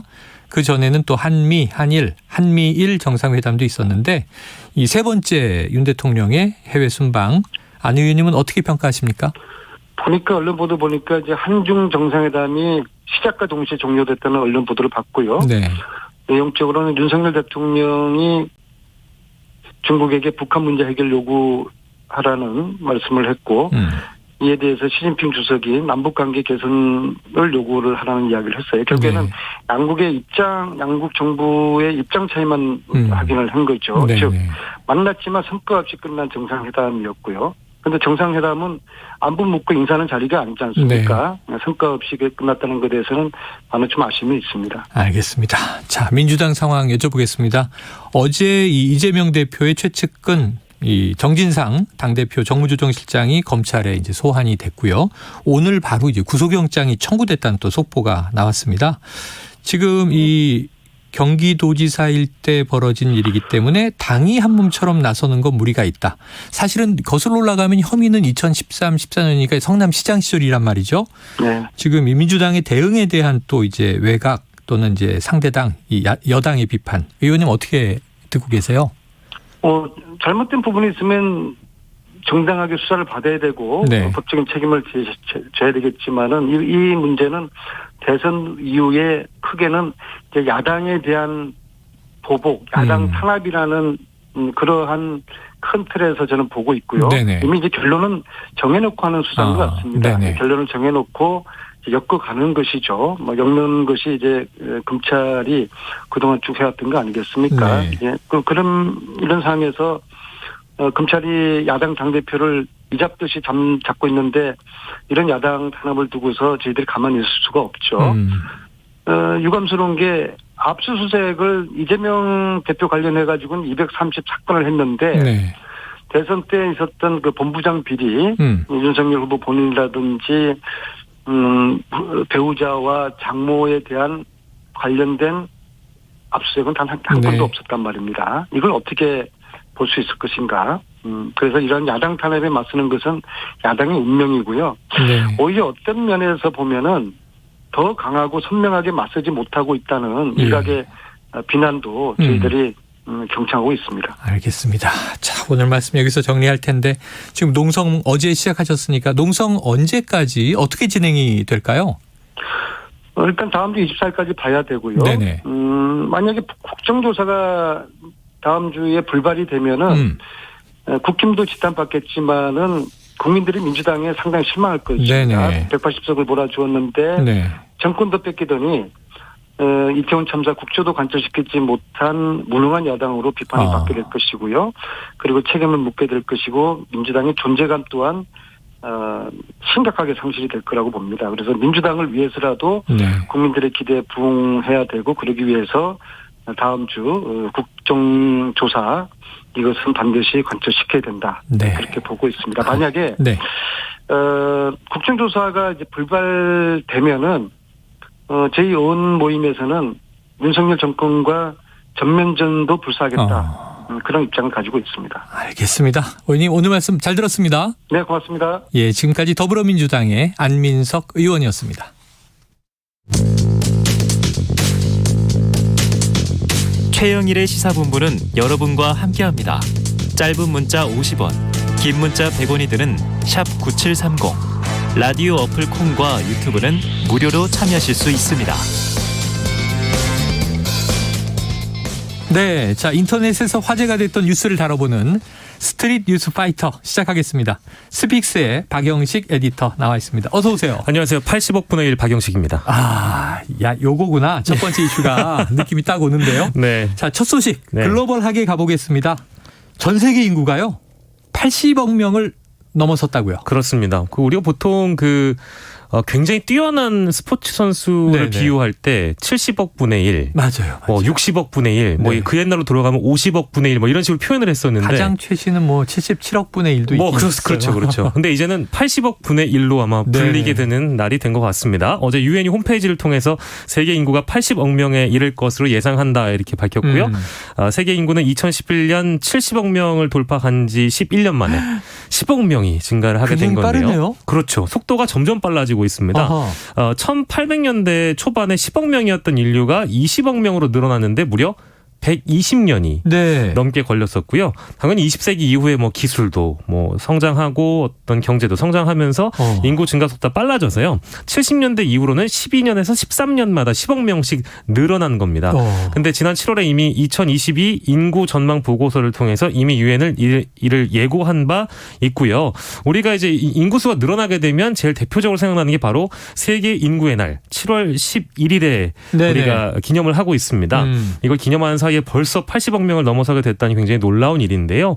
안토니오 구테르스 유엔 사무총장이 80억 인구는 인간 발전의 이정표라고 표현을 하면서도 지구를 돌아봐야 하는 우리의 공동 책임을 상기시키고 우리가 서로에 대한 약속을 잘 지키지 못하는 것에 대해서 반성하는 계기라고 덧붙였습니다. 예, 19세기 초반에 10억 명이었는데 그러니까요. 21세기 초반에 8배로 늘었다. 이거 증가 속도가 대단한데 우리나라만 인구가 지금 주는 위기에 있는 겁니까? 그러니까요. 좀 출산율도 문제고 이래저래 우리나라도 걱정이 많은데요. 저출생 고령화. 예. 자, 앞으로 전망이 궁금한데요. 네네네. 인구의 증가 속도가 지금 어디까지 갈 거라고 유엔은 전망하고 있나요? 지금 전망을 보니까요. 2030년이면 85억 명까지 가고 2050년에는 97억 명까지 늘어날 것으로 보이고요. 2080년에는 104억 명으로 정점을 찍은 뒤에 2100년까지 이 정도 수준을 유지할 거다 이렇게 내다보고 있고요.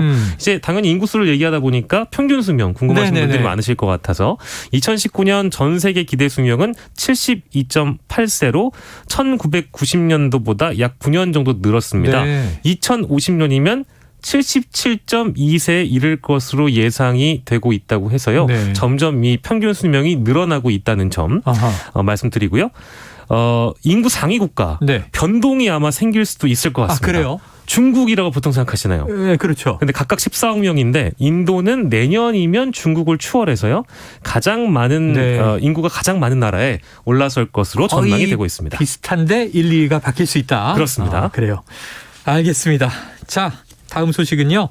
이 아파트 엘리베이터가 고장나는 바람에 29층까지 걸어서 음식을 배달한 기사에게 손님이 배송 시간 지연을 이유로 환불을 요청했다. 이거 어쩌다 이런 일이. 이건 진짜 정말 어쩌다 이런 일이라는 생각이 들고요. 그러기도 하고 굉장히 좀 이거 네티즌들이 누리꾼들이 공분할 문제 아니에요? 그렇습니다. 사연을 좀 보면은요. 배달 기사인 여성 A 씨가 한 언론에 자신이 겪은 일을 제보했습니다. 지난 8일에 A 씨가 배달지인 아파트에 도착해 보니까 엘리베이터가 고장이 난 거예요. 근데 배달 주문을 한 집이 29층이었습니다. 근데 배달 요청 사항에는 기사님 엘리베이터가 고장났습니다. 이런 내용이 따로 적혀 있지 않았다고 하고요. 그래서 배달도 많이 밀려 있는데 직접 올라가기 어렵다고 판단한 A 씨가 주문자 B 씨와 겨우 연락이 닿아서요. 상황을 좀 설명을 해보려고 했는데 B 씨가 아니 우리 아들도 좀 전에 걸어 올라왔다. 여기까지 오는 거는 당신의 책임이지 누구의 책임이겠냐 이렇게 주장을 했고 결국 A씨가 그런 상황에서도 29층까지 계단으로 걸어 올라가서 배달을 완료했다는 거예요. 네. 여기까지 좋습니다. 뭐 그럴 수 있어요. 근데 A씨가 14층까지 걸어 내려왔을 때 B씨가 주문자인 B씨가 돌연 음식을 회수해가라. 환불을 요구한 겁니다.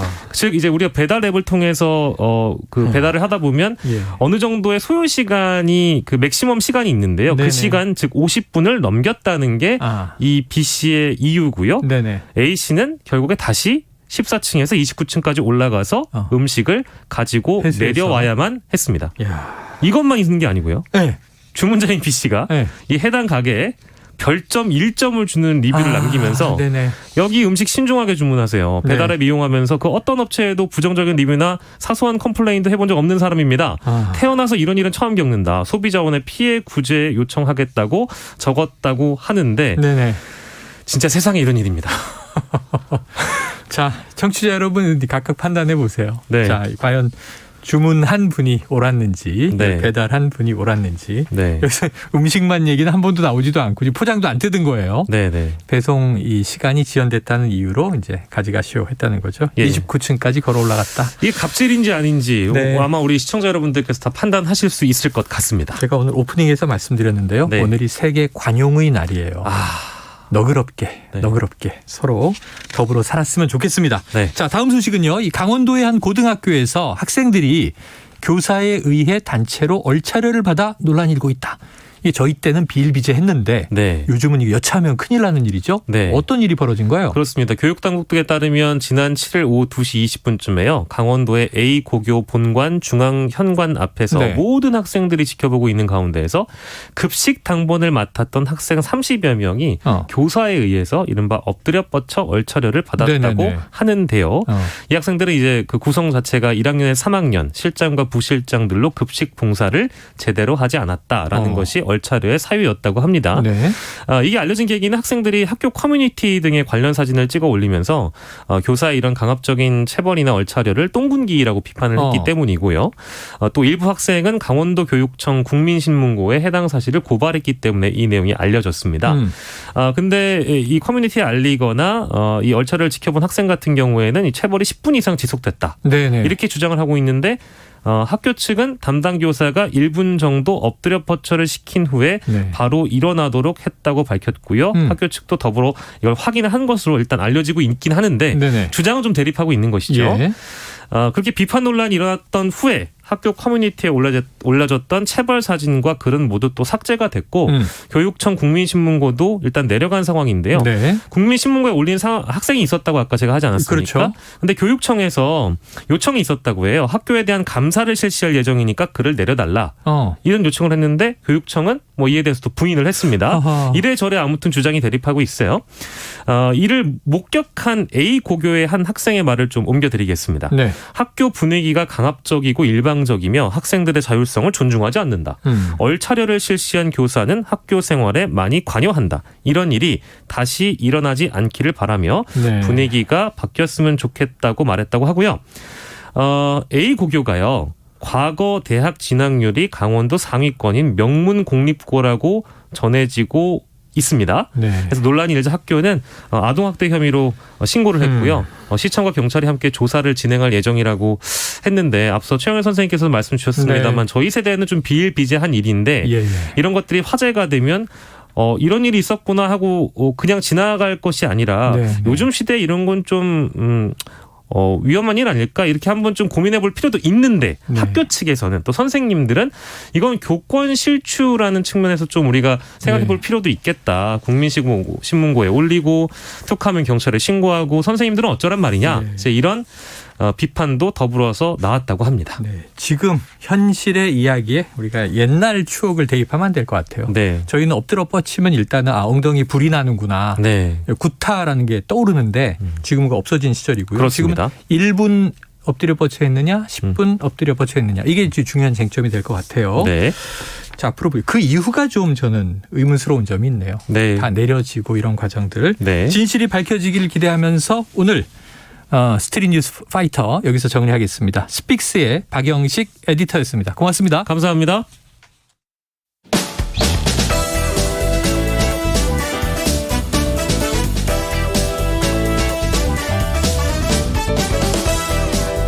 일라디오의 시사본부는 여러분과 함께합니다. 짧은 문자 50원, 긴 문자 100원이 드는 샵 9730. 라디오 어플 콩과 유튜브는 무료로 참여하실 수 있습니다.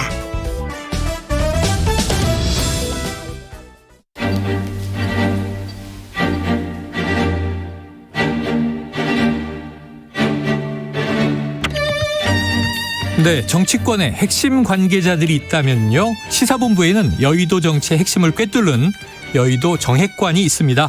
영원한 현역 박지원 전 비서실장, 오늘은 전화로 만나보겠습니다. 자, 실장님 안녕하십니까? 네, 제가 대전에 와 있습니다. 지방에 오늘 저희 아버님 제사여서 예. 대전 국립현충원 독립비사묘역에서 제사 모셨습니다. 아유, 이 또 예. 효도를 돌아가신 아버님께 하신 집안일이었는데 뭐 이렇게 저 도시 자매결연 이런 건 아니신 거죠? 집안 재산 거죠? 아닙니다. 네, 알겠습니다. 제가 현충원에 계시니까 네. 이제 한 번씩 오죠. 예. 네, 알겠습니다. 잘 마치고 올라오시고요. 이렇게 전화 연결 감사한데요. 자, 오늘 오전에 윤석열 대통령이 이제 해외 순방 마치고 귀국을 했습니다. 네. 형식적으로 놓고 보면 자, 한미, 한일, 또 한중, 한미일 정상회담이 모두 공식적으로 열렸기 때문에 자, 일단은 뭐 이제 그 이전의 해외 순방에 비하면 좀 외교적 성과가 있었던 거 아니냐? 정부 입장에선 자평할 수도 있을 것 같은데 자, 이번 한아세안은 너무 잘 알고 계시잖아요. 네. G20 여기다 총평을 해 주시면 어떨까요?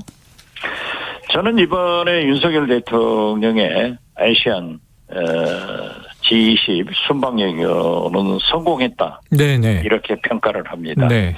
저는 줄기차게 이번 G20에서 미중 정상회담의 중요성과 또 우리 윤석열 대통령과 시진핑 즉 한중 정상회담이 굉장히 필요하다라고 네네.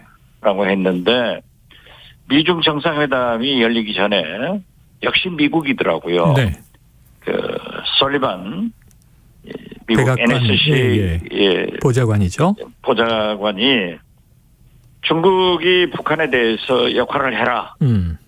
그렇지 않으면은 동북아시아에 굉장히 무기 배치를 강화한다라고 한 방 던지더라고요. 네네네. 그것은 곧 이제 중국으로서는 이 동북아시아에 그런 무기가 많이 배치되면은 대만 등 여러 가지 문제가 있으니까 깜짝 놀랐을 거예요. 그렇게 하고 또 바이든 대통령도 예상외로 상원에서 또 하원에서도 사실상 승리를 하고 가셨잖아요. 네네. 시진핑도 3기 연임을 성공적으로 마치고 왔기 때문에 두 정상이 좀 홀가분하게 여러 얘기를 할 것이다. 그래서 거기에서 특히 김정은 위원장에 대한 도발 그리고 7차 핵실험 문제를 강하게 어필해야 된다.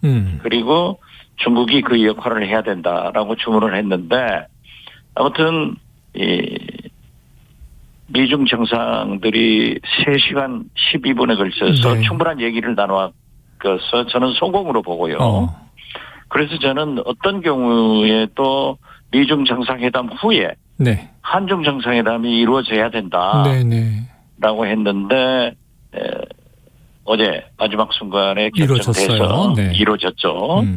비록 25분이라고 하지만은 그것은 사실 그 뉴욕에서 기시다 총리한테 쫓아가서 30분 했잖아요. 네네. 또 바이든 대통령한테는 기다려서 48초 하고. 그렇기 때문에 중국이 그러한 것을 생각했을 겁니다. 그래서 25분을 했는데 어떻게 됐든 거기에서 윤석열 대통령은 시진핑에게 북한에서 역할을 해달라 하고 시진핑은 남북관계 개선이 제일 중요하다. 그런 얘기를 원론적인 얘기를 했는데 저는 굉장히 성공했다. 그리고 형식적 성공이 이제 내용적 성공으로 가기 위해서는 블랭큰 미 국무장관이 다음 달에 중국을 간다 했는데 오늘 아침 외신 와이어를 보니까 1월 초에 가기로 미중 정부 간에 합의를 했더라고요. 네네. 여기를 보아야 이제 자세한 것이 나오죠. 그리고 어제부터 벌써 중국의 리샤오밍 한반도 특별 대표하고 러시아의 모글로프 베이징 주재 대사하고 만났더라고요. 그래서 한반도 문제를 논의를 했는데 굉장히 희망적이다. 이런 거 보면은 일단 그 면에서 윤석열 대통령의 이번 순방은 성공적으로 평가를 하면서 이 후속 조치를 각부 장관들이 잘 해나가야 된다. 저는 그렇게 평가를 합니다. 네. 자, 총평을 아주 꼼꼼하게 짚어서 결과적으로는 이제 성공했다. 이렇게 이제 평해 주셨습니다. 근데 이제 한중 회담 얘기가 나온 김에 이걸 하나 여쭤볼게요. 양국이 발표한 내용이 좀 차이가 있었어요. 우리나라는 자, 중국에게 동아시아 평화를 증진하는 데 역할해달라. 그것을 강조했다. 이런 발표를 했는데 중국은 또 경제를 안보화하는 데는 반대한다. 이런 입장을 또 발표를 했습니다. 특히 중국 쪽의 보도자료를 보면요. 우리 쪽에서 발표한 북한, 한반도, 담대한 구상, 코로나 이후 시진핑 주석의 방한 이런 단어가 언급돼 있지 않아서 이건 어떻게 좀 해석을 해야 좋을까요? 한중 정상회담이나 한미 정상회담이나 한미 외교장관 회담을 하더라도 항상 중국 외무성의 발표는 자기들이 유리한 얘기만 합니다. 아하. 그래서 저는 그걸 크게 생각할 필요 없다. 네네. 이번에 단 이제 윤석열 대통령께서 한미 정상회담이나 한미일 정상회담을 하면서 너무 미국 쪽으로 편향이 돼 있었어요. 대만 문제를 거론하고 인도 태평양 문제를 거론해가지고 조금 중국 기분이 나쁠 거예요. 네. 그러니까 이번에 만나서 그러한 얘기도 좀 설명을 해라. 우리 한반도는 지정학적으로 도랑에는 소예요. 네네. 미국 풀도 먹어야 되고 중국 풀도 먹어야 되기 때문에 우리는 한미 동맹을 강조하면서도 시진핑 주석에게 한중 경제협력을 강조해야 된단 말이에요. 네네. 그래서 우리가 어쩔 수 없이 인도태평양 또 대만 문제를 거론했지만은 우리는 경제협력을 하겠다. 이런 얘기를 했을 거예요. 네. 그렇기 때문에 중국에서는 거기에 역점을 둬서 경제를 안보로 이용하면 안 된다. 지금 이 공급망 등을 미국이 그렇게 하고 있잖아요. 네네. 그래서 우리는 어쩔 수 없습니다. 미국과 중국에서 줄타기 외교를 하는데 중국 외무성에서 그렇게 발표했다 하더라도 이걸 이 상황을 끌고 가야 돼요. 예. 끌고 가야 한다. 자, 네, 그렇죠. 이 실장님, 지금 정상 외교는 대부분 이제 호평을 해주셨습니다. 그런데 이제 또 이런 것들이 있었죠. 이 윤 대통령이 이 대선 후보 시절부터 요거 문 전 대통령을 좀 겨냥한 발언이기도 한데 혼밥하지 않는 대통령이 되겠다. 이런 이제 강조를 했었단 말이죠. 이번 순방 G20에서 윤 대통령 공언대로 잘 됐다고 보시는지 지금 또 이 외신을 통해서 윤석열 대통령과 김건희 여사의 이제 행사 영상들이 많이 또 나와요. 이게 또 SNS에서는 화제가 되고 있는데 혹시 어떻게 보셨습니까? 그건 윤석열 대통령께서 이번에 나토 정상회의나 미국 유엔 총회 대의 정상회견은 완전히 실패했잖아요. 실수만 했잖아요. 네네. 그런데 이번에 출발하면서 MBC 기자를 안 태워버리는 것. 네네. 또 비행기 안에서도 간담회가 없었죠. 간담회를 없이 자기 가까운 기자 두 사람하고 1시간 동안 얘기하는 것. 네네. 이런 것은 윤석열 대통령께서 평소에 강조하는 자유, 공정과 상식 어긋난 거죠. 네. 윤석열 사전의 자유에는 언론 자유가 삭제된 거예요. 그리고 어떻게 기자 간담회를 해야지 두 기자만 딱 데리고 가서 기내에서 1시간씩 얘기하냐. 이건 공정하지 못하고 상식에도 어긋나는 거예요. 그리고 보면은 발리에서도 G20 회의에서도 여러 가지로 좀 많은 실수가 있더라고요. 네. 예를 들면 만찬장에 조코이 인도네시아 대통령이 주최하는데 어떻게 거기를 시간을 안 지키고 조코이 대통령의 환영사 후에 들어가냐고요. 네. 그리고 전혀 외국 정상들하고 어울리지를 못했어요. 네. 그러니까 자기 혼밥 하겠다 하는 것도 못 지켰고 뒤로 숨지 않겠다 이런 것도 못 지켰는데 저는 그러한 것은 지적은 하지만은 네. 그러나 이번 정상 외교는 성공했다. 그래서 우리가 후속 조치로 성공으로 이어지도록 해 나가서 북한 핵 문제나 우리 경제 문제 또 외교 문제를 잘 처리하는 것이 더 중요하다. 네. 윤석열 대통령께서도 반성할 것은 좀 반성하시라. 네. 이렇게 말씀드립니다. 알겠습니다. 굵은 선은 대체로 잘 됐는데 또 좀 이제 자잘한 문제들에서는 좀 그래도 아직 다듬어지지 않은 모습들이 있다. 그런 것도 많죠. 김건희 인정해야 여사만 한다. 하더라도 네네. 공식적인 행사는 가지 않고 네.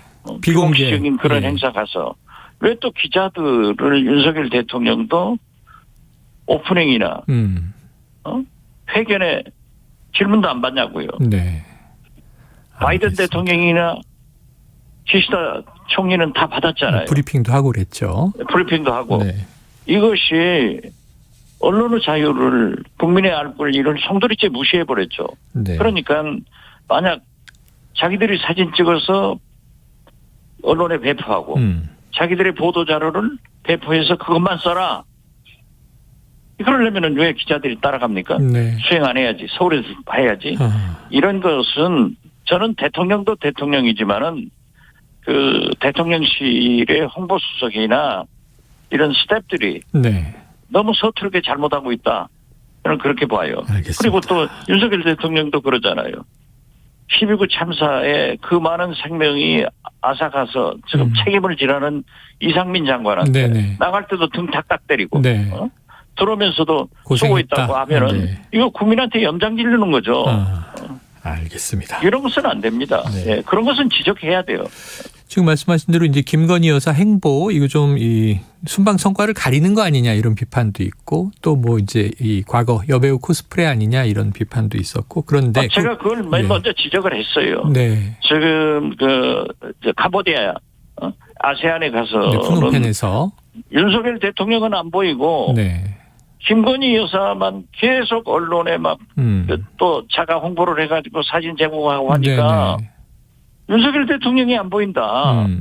그래서 나는 발리에 가서는 G20 가서는 윤석열 대통령만 보여야 된다. 네. 그리고 이게 언론에서 취급하는 거 보면은 대한민국 권력 서열 1위가 김건희, 2위가 윤석열 아니냐, 3위가 이상민 아니냐 이런 것도 얘기를 했지만은 네네. 이건 좀 자제를 하셔야 돼요. 예. 알겠습니다. 자, 그런데 이 국민의힘이요.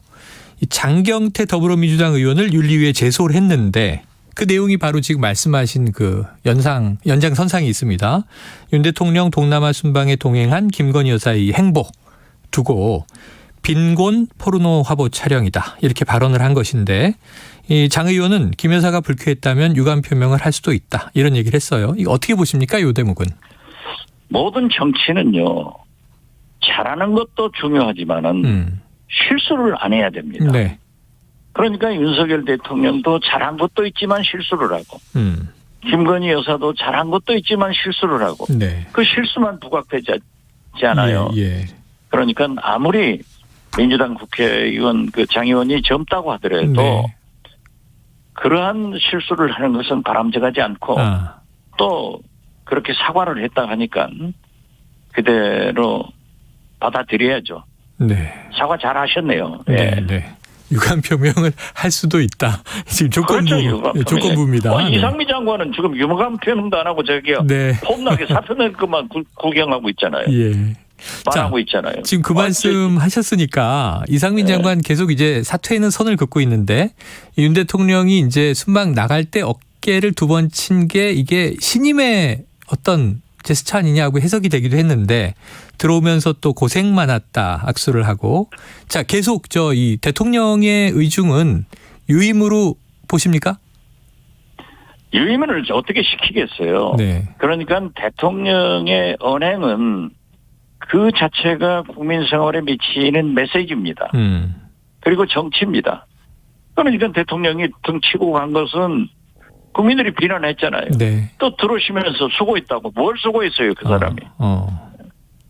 그렇게 얘기를 하셔서는 안 되니까 윤석열 대통령도 대통령 처음 했을 때는 내가 처음 해본다라고 했지만은 네. 이제 6개월이 지났으면은 그렇게 하셔서는 안 됩니다. 네. 그리고 이상민 장관을 그대로 둔 채 12구 참사가 치유될 것 같아요? 안 되는 거예요. 네. 모든 공직자나 정치인은 억울해도 국민이 나가라 하면 나가야 됩니다. 억울해도 국민 억울해도 나가야죠. 여론을 이상민 따라한다. 장관은 억울할 것도 없어요. 네, 알겠습니다. 자, 국민의힘 상황 좀 어떻게 보시는지 궁금해서요. 지금 당 내부에서 초선들 중심으로 이 주호영 원내대표에게 좀 반기를 드는 모습도 있고 또 단체로 이제 국정조사 거부를 하거나 또 이제 윤 대통령과 전화를 나눴다든가 뭐 이런 여러 가지 얘기가 흘러나오고 있어서 친윤 비윤 갈등 좀 이제 앞으로 이 골이 깊어질 걸로 보십니까? 국민의힘이 망할 길로 가고 있는 거죠. 아하. 그리고 윤석열 정부가 윤석열 대통령이 성공하지 못하게 네. 그 길로 가고 있지 않는가 생각합니다. 대통령께서 안 하셔야 되지만은 설사 화를 내서 어떻게 이상민 장관을 못 지키냐. 네. 어떻게 웃기고 있네 두 수석을 퇴장시키는데 가만히 있었냐.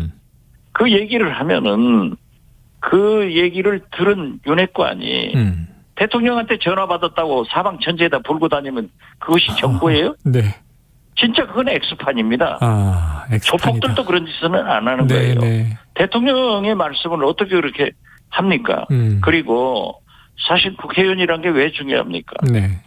지역 활동을 하기 때문에 민심을 가장 잘 아는 겁니다. 네네. 그 민심을 대통령실에 또는 대통령께 보고를 해주는 것이 정치지. 네. 대통령실에서 대통령이 지시하면 다 따라다니면 그건 하청회사 직원들이죠. 정치를 청구받고 하청받아가지고 하면 성공할 수 있겠어요? 네. 그래서 저는 이 지금 윤핵관들이 주호영 원내대표를 공격하는 것은 당신들의 운명을 재촉하고 있구나. 네네. 이건 국민이 심판해야죠. 예. 그리고 이러한 것은 대통령이 야단을 치셔야지. 어떻게 이상민 장관 두 수석 네. 그런 얘기를 하시는지 이건 대단히 잘못한 김대중 대통령께서 민주당 총재입니다. 그렇지만은 당에서요. 네. 무슨 지시를 한다고 해서 다 순종 안 해요. 이건 안 됩니다. 네네. 상관마마 아니되옵니다라고 해야지. 지당합니다. 이러면 안 되죠. 네네네. 그러면 지금 이 현재 이 윤 대통령이 좀 당무에 좀 영향을 미치는 방식이 좀 거칠고 노골적이다. 뭐 이렇게 보십니까? 저는 당무에 영향을 미치지 않는다. 네. 라고 대통령께서 자꾸 거짓말 하시는 거예요. 무신분립입니다. 네네. 지금 윤석열 대통령이 나는 당무에 개입하지 않는다 하면서도 계속 개입하고 있지 않습니까? 네. 전화하고 있지 않습니까? 네. 이걸 좀 하려면은 나이스하게 잘해라 이거지. 도둑질도 잘해야 도둑놈이지. 그 배신자면 배신자인 겁니다. 네. 그 어떻게 당에다가 대통령이 말씀하신 것을 금방 언론에다 세가지고 그게 다 보도가 되고 또 문제가 된다고 하면은 이건 대통령령도 안 쓰는 거고. 지금 말씀하신 게 참 이례적이네요. 네. X판 아니냐고요. 실제로는 전화를 받아도 기자가 질문하면 전화 온 적 없다. 보통 그래 왔는데 전화를 받았다고 스스로 이야기한다. 거짓말 하는 것은 나쁘니까 어물어물하면 되는 거죠. 네. 저도 알겠습니다. 이재명 대표 만났냐고 그래서 어물어물하고 넘어갔어요. 네. 그런 거 아니에요? 네. 그런데 또 뭐 장제원 의원은 이 전화 관련 보도에 가짜 뉴스다 이렇게 이야기를 하고 있으니까 이건 보도록 하겠고요. 가짜 뉴스. 아니 그걸 어떻게 가짜 뉴스라고 해요? 네. 장제원 의원이 참 똑똑하고 저하고도 친한데 그 권력에 도취돼 가지고 그런 얘기를 하면은 국민을 무시하는 거예요. 국민을 깔보는 거예요. 권력이 뭐 한없이 가나요? 알겠습니다. 그러면 안 되지. 이것도 좀 여쭤봐야겠습니다. 오늘 정진상 이 민주당의 당대표 정무조정실장 지금 구속영장이 청구돼 가지고요. 어제는 소환 조사 14시간 받고 모든 혐의를 부인했고 뭐 조목조목 반박했다는 보도가 있었는데 지금 이제 이 민주당이 이제 총력방어를 하고 있어요. 이제 당대표를 향하는 것으로 보여집니다. 이 당의 대응은 어떻게 보세요? 당연히 이재명 대표를 향해서 검찰의 칼이 오면은 네. 내일 지구가 멸망하더라도 오늘 우리는 한 그루의 사과나무를 심어야 됩니다. 네. 당 대표를 위해서 단결해서 싸워줘야죠. 네. 그리고 정진상 저는 개인적으로 모릅니다. 거기하고 관계가 있다고 하더라도 싸워야죠. 네. 싸우는 게 그리고 맞다. 본인들은 부인하고 있지 않습니까? 예. 저는 거듭 말씀드리지만 제가 대북 송금 특검 때 150억을 다 먹었다고 했는데 네네. 언론이나 국민이 다 그랬어요. 김대중 대통령은 믿어주더라고요. 네. 제 아내, 제 친구. 아. 그래서 나중에 수표 추정을 해가지고 제가 무죄로 됐잖아요. 네. 그래서 난 그때의 그 억울함을 생각하면은 저는 이재명뿐만 아니라 누구든지 나는 안 받았다 하면은 그 사람을 믿어요. 예. 그러나 검찰은 받은 그 유죄 입증을 해내야죠. 알겠습니다. 유죄 입증은 검찰이 하는 것이다. 아유, 지금 그렇죠. 말씀하신 네. 대북 송금 사건 2004년 초에 뉴스로 제가 보던 기억이 생생히 떠오릅니다. 아니 그때 네. 우리 최영일 네. 앵커도 나 돈 받았다고 생각했을 거예요. 아, 저는 사실관계 몰랐는데 뉴스 보던 저희 아버님이 네. 받았나 보다 그러시더라고요. 그러시죠. 네. 다 그랬어요. 그런데 안 받았잖아요. 맞습니다. 이제 나는 안 억울하다고 하면서 네. 이재명은 받았겠다 생각하는 것도 저는 그렇지는 않아요. 알겠습니다. 그래서 정진상과 김용이 이재명 대표의 측근으로서 지금 자기들은 안 받았다. 조작이다. 거짓말이다. 이렇게 하고 있으니까 그러한 입증은 검찰에서 철저히 수사해서 밝혀주는 것이 네. 검찰의 국민에 대한 도리라고 생각하고 또 그분들도 만약에 그러한 죄가 없다고 하면은 당연히 알겠습니다. 결정되는 거 아니에요. 무죄로. 예. 실장님 끝으로 짧게 하나 여쭤볼게요. 지금 민주당 복당 신청하셨어요. 탈당 6년 만인데 자 복당 여부 언제 어떻게 결정 날까요? 저 당에서 네. 저한테 복당을 좀 하라고 그렇게 요구를 해서 네네. 복당 원서를 냈습니다. 아 그럼 잘 되겠네요. 그랬더니 전남도당 목포시당으로 갔다요. 그 네, 당은 네. 당규상 탈당한 지역으로 가야 되니까. 예. 당에서 요구한 거니까 뭐 복당 되겠죠. 알겠습니다. 제가 가면 민주당 많이 잘 싸울 겁니다. 천군만마를 얻게 되나요? 그렇지는 않고. 네. 알겠습니다. 지켜보도록 하겠습니다. 실장님 오늘 말씀 고맙습니다. 예, 감사합니다. 예, 자 여의도 정액관 박지원 전 비서실장이었습니다.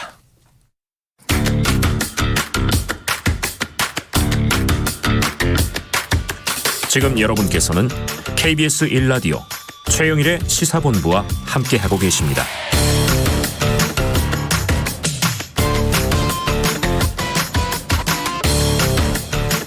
네, 자 사건본부 시간입니다. 오늘의 마지막 코너인데요. 배상훈 우석대 경찰행정학과 교수가 직접 나와 계십니다. 어서 오세요. 안녕하세요. 자, 지난주에 이 이태원 참사 관련해서 대규모 압수수색이 진행이 됐었습니다.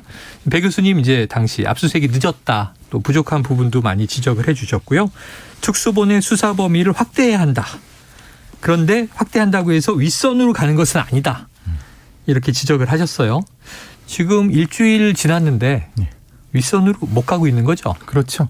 상대 사냥감이 날 것인지 밑에 있는 뛰는 것인지 네네네. 어떤지를 모르지 않습니까? 예. 근데 여기서는 그냥 여러 가지 무기만 준비하고 있는 겁니다. 갑옷 입고 네네네. 도끼 만들고 그럼 언제 하겠습니까? 실제로 사냥감이 날아다니는 거라면은 활이 필요한 거고. 그렇죠. 필요 없는 게 더 많죠. 네네네. 그러니까 수사라는 건 기밀성과 신속성 그리고 적확성이 중요한데 이 모든 걸 잃어버리고 결국은 너무나도 허탈한 결과 용두사미가 되지 않을까. 순서가 전복됐고 속도도 너무 느리고 이게 사실은 좀 안타까운 상황입니다. 안타깝다. 자, 시간은 흘러가고 있습니다. 자, 경찰의 입장은요. 지금까지는 압수수색으로 확보한 자료를 분석해서 사실관계와 관련 법리를 검토해 왔다 이런 건데 너무 더디다. 느립니까? 법리 검토한다는 것 자체는 뭐 쉽게 말하면은 네. 밑선의 눈치를 본다.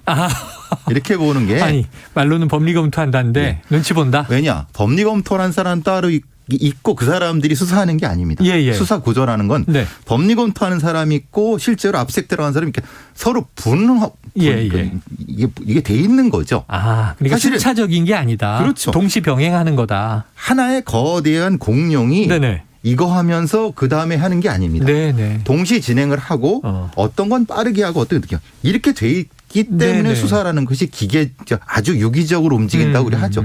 우리 검찰 수사했는데 얼마나 신속합니까? 예. 그러니까 지금 경찰이 욕을 먹는 게 아니 언제 법리 검토하고 사실관계 이렇게 하고 어디 그 포렌식하고 이렇게 할 때가 어디 있습니까? 그럼 궁금해지는 게 이게 속도를 안 내는 거예요, 못 내는 거예요? 되게 위험한 말씀을 하시는군요. 네. 근데 빨리 내야 될 게 있습니다. 예. 속도를 빨리 해야 될 것이고 이건 예상 못할 때를 팍 들어가야 되는 거죠. 그렇죠. 그리고 차차 준비해야 될 게 있습니다. 근데 지금 이건 거꾸로 되는 것 같습니다. 그러니까 사실은 준비만 하고 있고 국민들께서 걱정하시는 거죠. 치고 들어가지 못한다. 그러니까 이제 뭐 수사 전문가가 아닌 국민들이 보기에도 이게 뭐 하긴 하는 거냐 걱정이 된다. 자, 알겠습니다. 지금 추가로 입건된 사람은 더 없는 것 같아요. 지난주 이후에. 그렇죠. 더 없습니다. 네. 그러니까 해밀턴 호텔 대표이사만 마지막입니다. 예. 뭐 불법 이 건축물 건조. 그건 또 건축법 그렇죠, 위반이니까요. 그렇죠. 예. 자, 오늘 국회 행안위에서 이임재 전 용산서장 또 류미진 당시 서울청의 상황관리관 인사과장인데 증인으로 불러서 당시 상황 점검한다고 하는데요. 자, 뭐 좀 새로운 사실이 나올까요? 참 불안한 느낌이 네네. 많은 게 지금 이분들이 왜 국민들 많은 분들이 이해 못할 행동을 하셨는가. 맞아요. 지휘관 정위치해야 되는데 1시간 동안 사라져 계셨고 저 용산서장 같은 경우는 느릿느릿 뭐 뒷짐지고 이게 무슨 뭐 저 동네 마실라 가는 것도 아닌 형태를 했는데 거기에 대한 정확한 물적 증거를 가지고 추궁해야 될 단계인데 지금 이 단계는 변명을 할 기회를 주는 거 아닙니까? 그러니까 지금 나와서 뭐 우리 저기 어떻게 했냐고 물어보면은 사실은 어떤 것 때문에 그러니까 이게 일종의 논리 구조를 만들어 주는 것 때문에 걱정입니다. 지금 이 사람들의 단계는 그게 아니라 다른 물적 증거를 가지고 왜 그때 그 상황에서 그거를 하지 않았는가에 대한 걸 추궁해야 될 단계인데 그래서 사실 이게 조금 먼저 순서가 안 맞는다는 느낌이 드는 거죠. 지금 뭐 교수님 말씀을 들으니까 참 답답해집니다. 자, 어제 나온 경찰 자료를 하나 보죠. 참사가 발생한 날 그 밤 10시 15분부터 11시 10분까지니까 거의 뭐 1시간 가까이 경찰 지휘부 무선망에는 아무런 기록이 없었다. 이건 어떤 상황이었던 걸까요? 저도 도대체 이해를 못하겠습니다. 저도 아는 다른 경찰분들 이런 분들한테 이걸 물어봤습니다. 제가 모르는 게 있는가. 왜냐 무전이라고 하는 것은 무전기를 이제 눌러야지 송신이 되고 띄워놓으면 전원을 켜면은 수신이 됩니다. 계속 상황이 들어옵니다.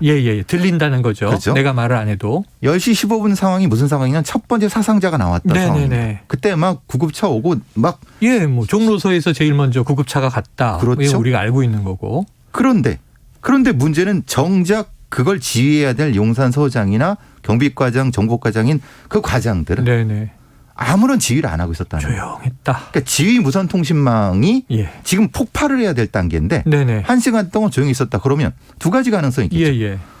여기가 아닌 어떤 핸드폰으로 지휘를 하고 있었거나 아니면 아예 이 사람들이 모두 그냥 방음되는 곳 안에 들어가 있었거나 이게 도대체 무슨 상황인지 제가 여러 사람한테 물어봐도 이거는 도대체 이해를 못하겠다. 경찰 출신도 납득되지 않으니 저희 같은 일반인이 들으면 이게 뭐지? 이렇게 되는 거죠. 과연 휴대폰으로 뭐 수발신이 오갔을까요? 아니면 정말 말씀하신 대로 아무것도 없었던 걸까요?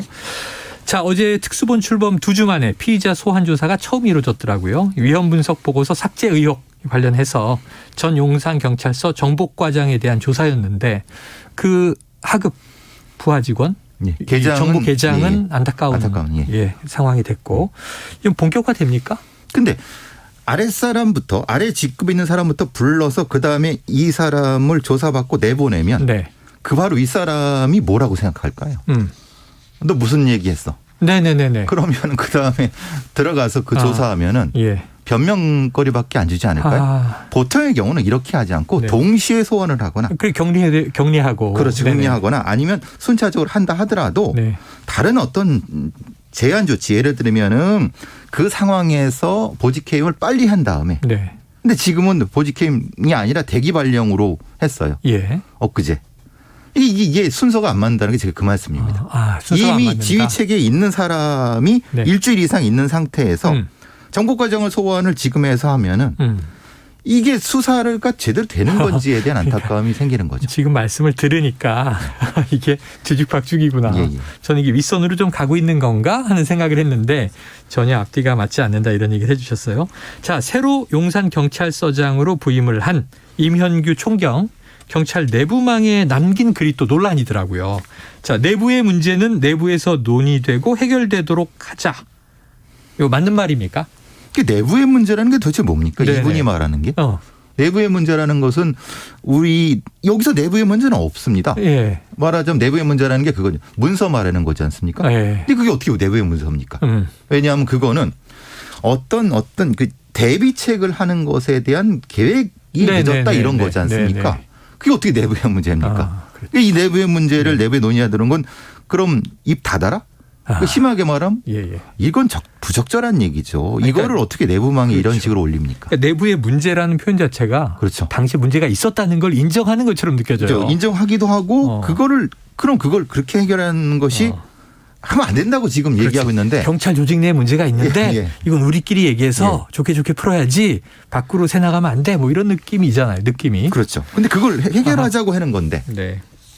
알겠습니다. 이거 참 그 비슷한 맥락에서요. 또 용산구청이 정보 공개에 좀 소극적인 태도를 보이고 있다. 이런 보도도 있는데 한겨레 보도예요. 공개 문서가 비공개로 전환됐다. 이거 좀 진실을 감추는 양상으로 보십니까?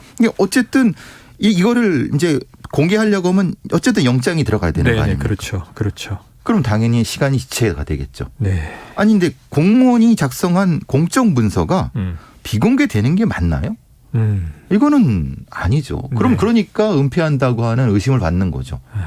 본인들이 떳떳하다고 하면 공개해서 이 추후에 이런 참사가 벌어지지 않도록 하는 대책을 마련데 같이 동참을 해야죠. 그래요. 자, 참사, 안타까운 참사, 있어서는 안 될 일이 벌어졌고 애도와 추모가 아직도 이어지는 가운데 지금 진상규명이 중요한데 점점 좀 이상해지는 것 같다. 지금 배 교수님하고 얘기하면서 그런 안타까운 생각이 듭니다. 좀 본론을 향해서 핵심을 짚어서 갔으면 하는 바람으로 마무리하죠. 사건본부 배상훈 우석대 경찰행정학과 교수였습니다. 오늘 말씀 고맙습니다. 감사합니다. 자, 최영일의 시사본부 수요일 준비한 내용은 여기까지입니다. 자, 여러분 내일은요 수능일입니다. 아침에 수험생들 많이 좀 배려해 주시고요. 저는 내일 낮 12시 20분에 다시 찾아뵙도록 하겠습니다. 오늘 청취해 주신 여러분 고맙습니다.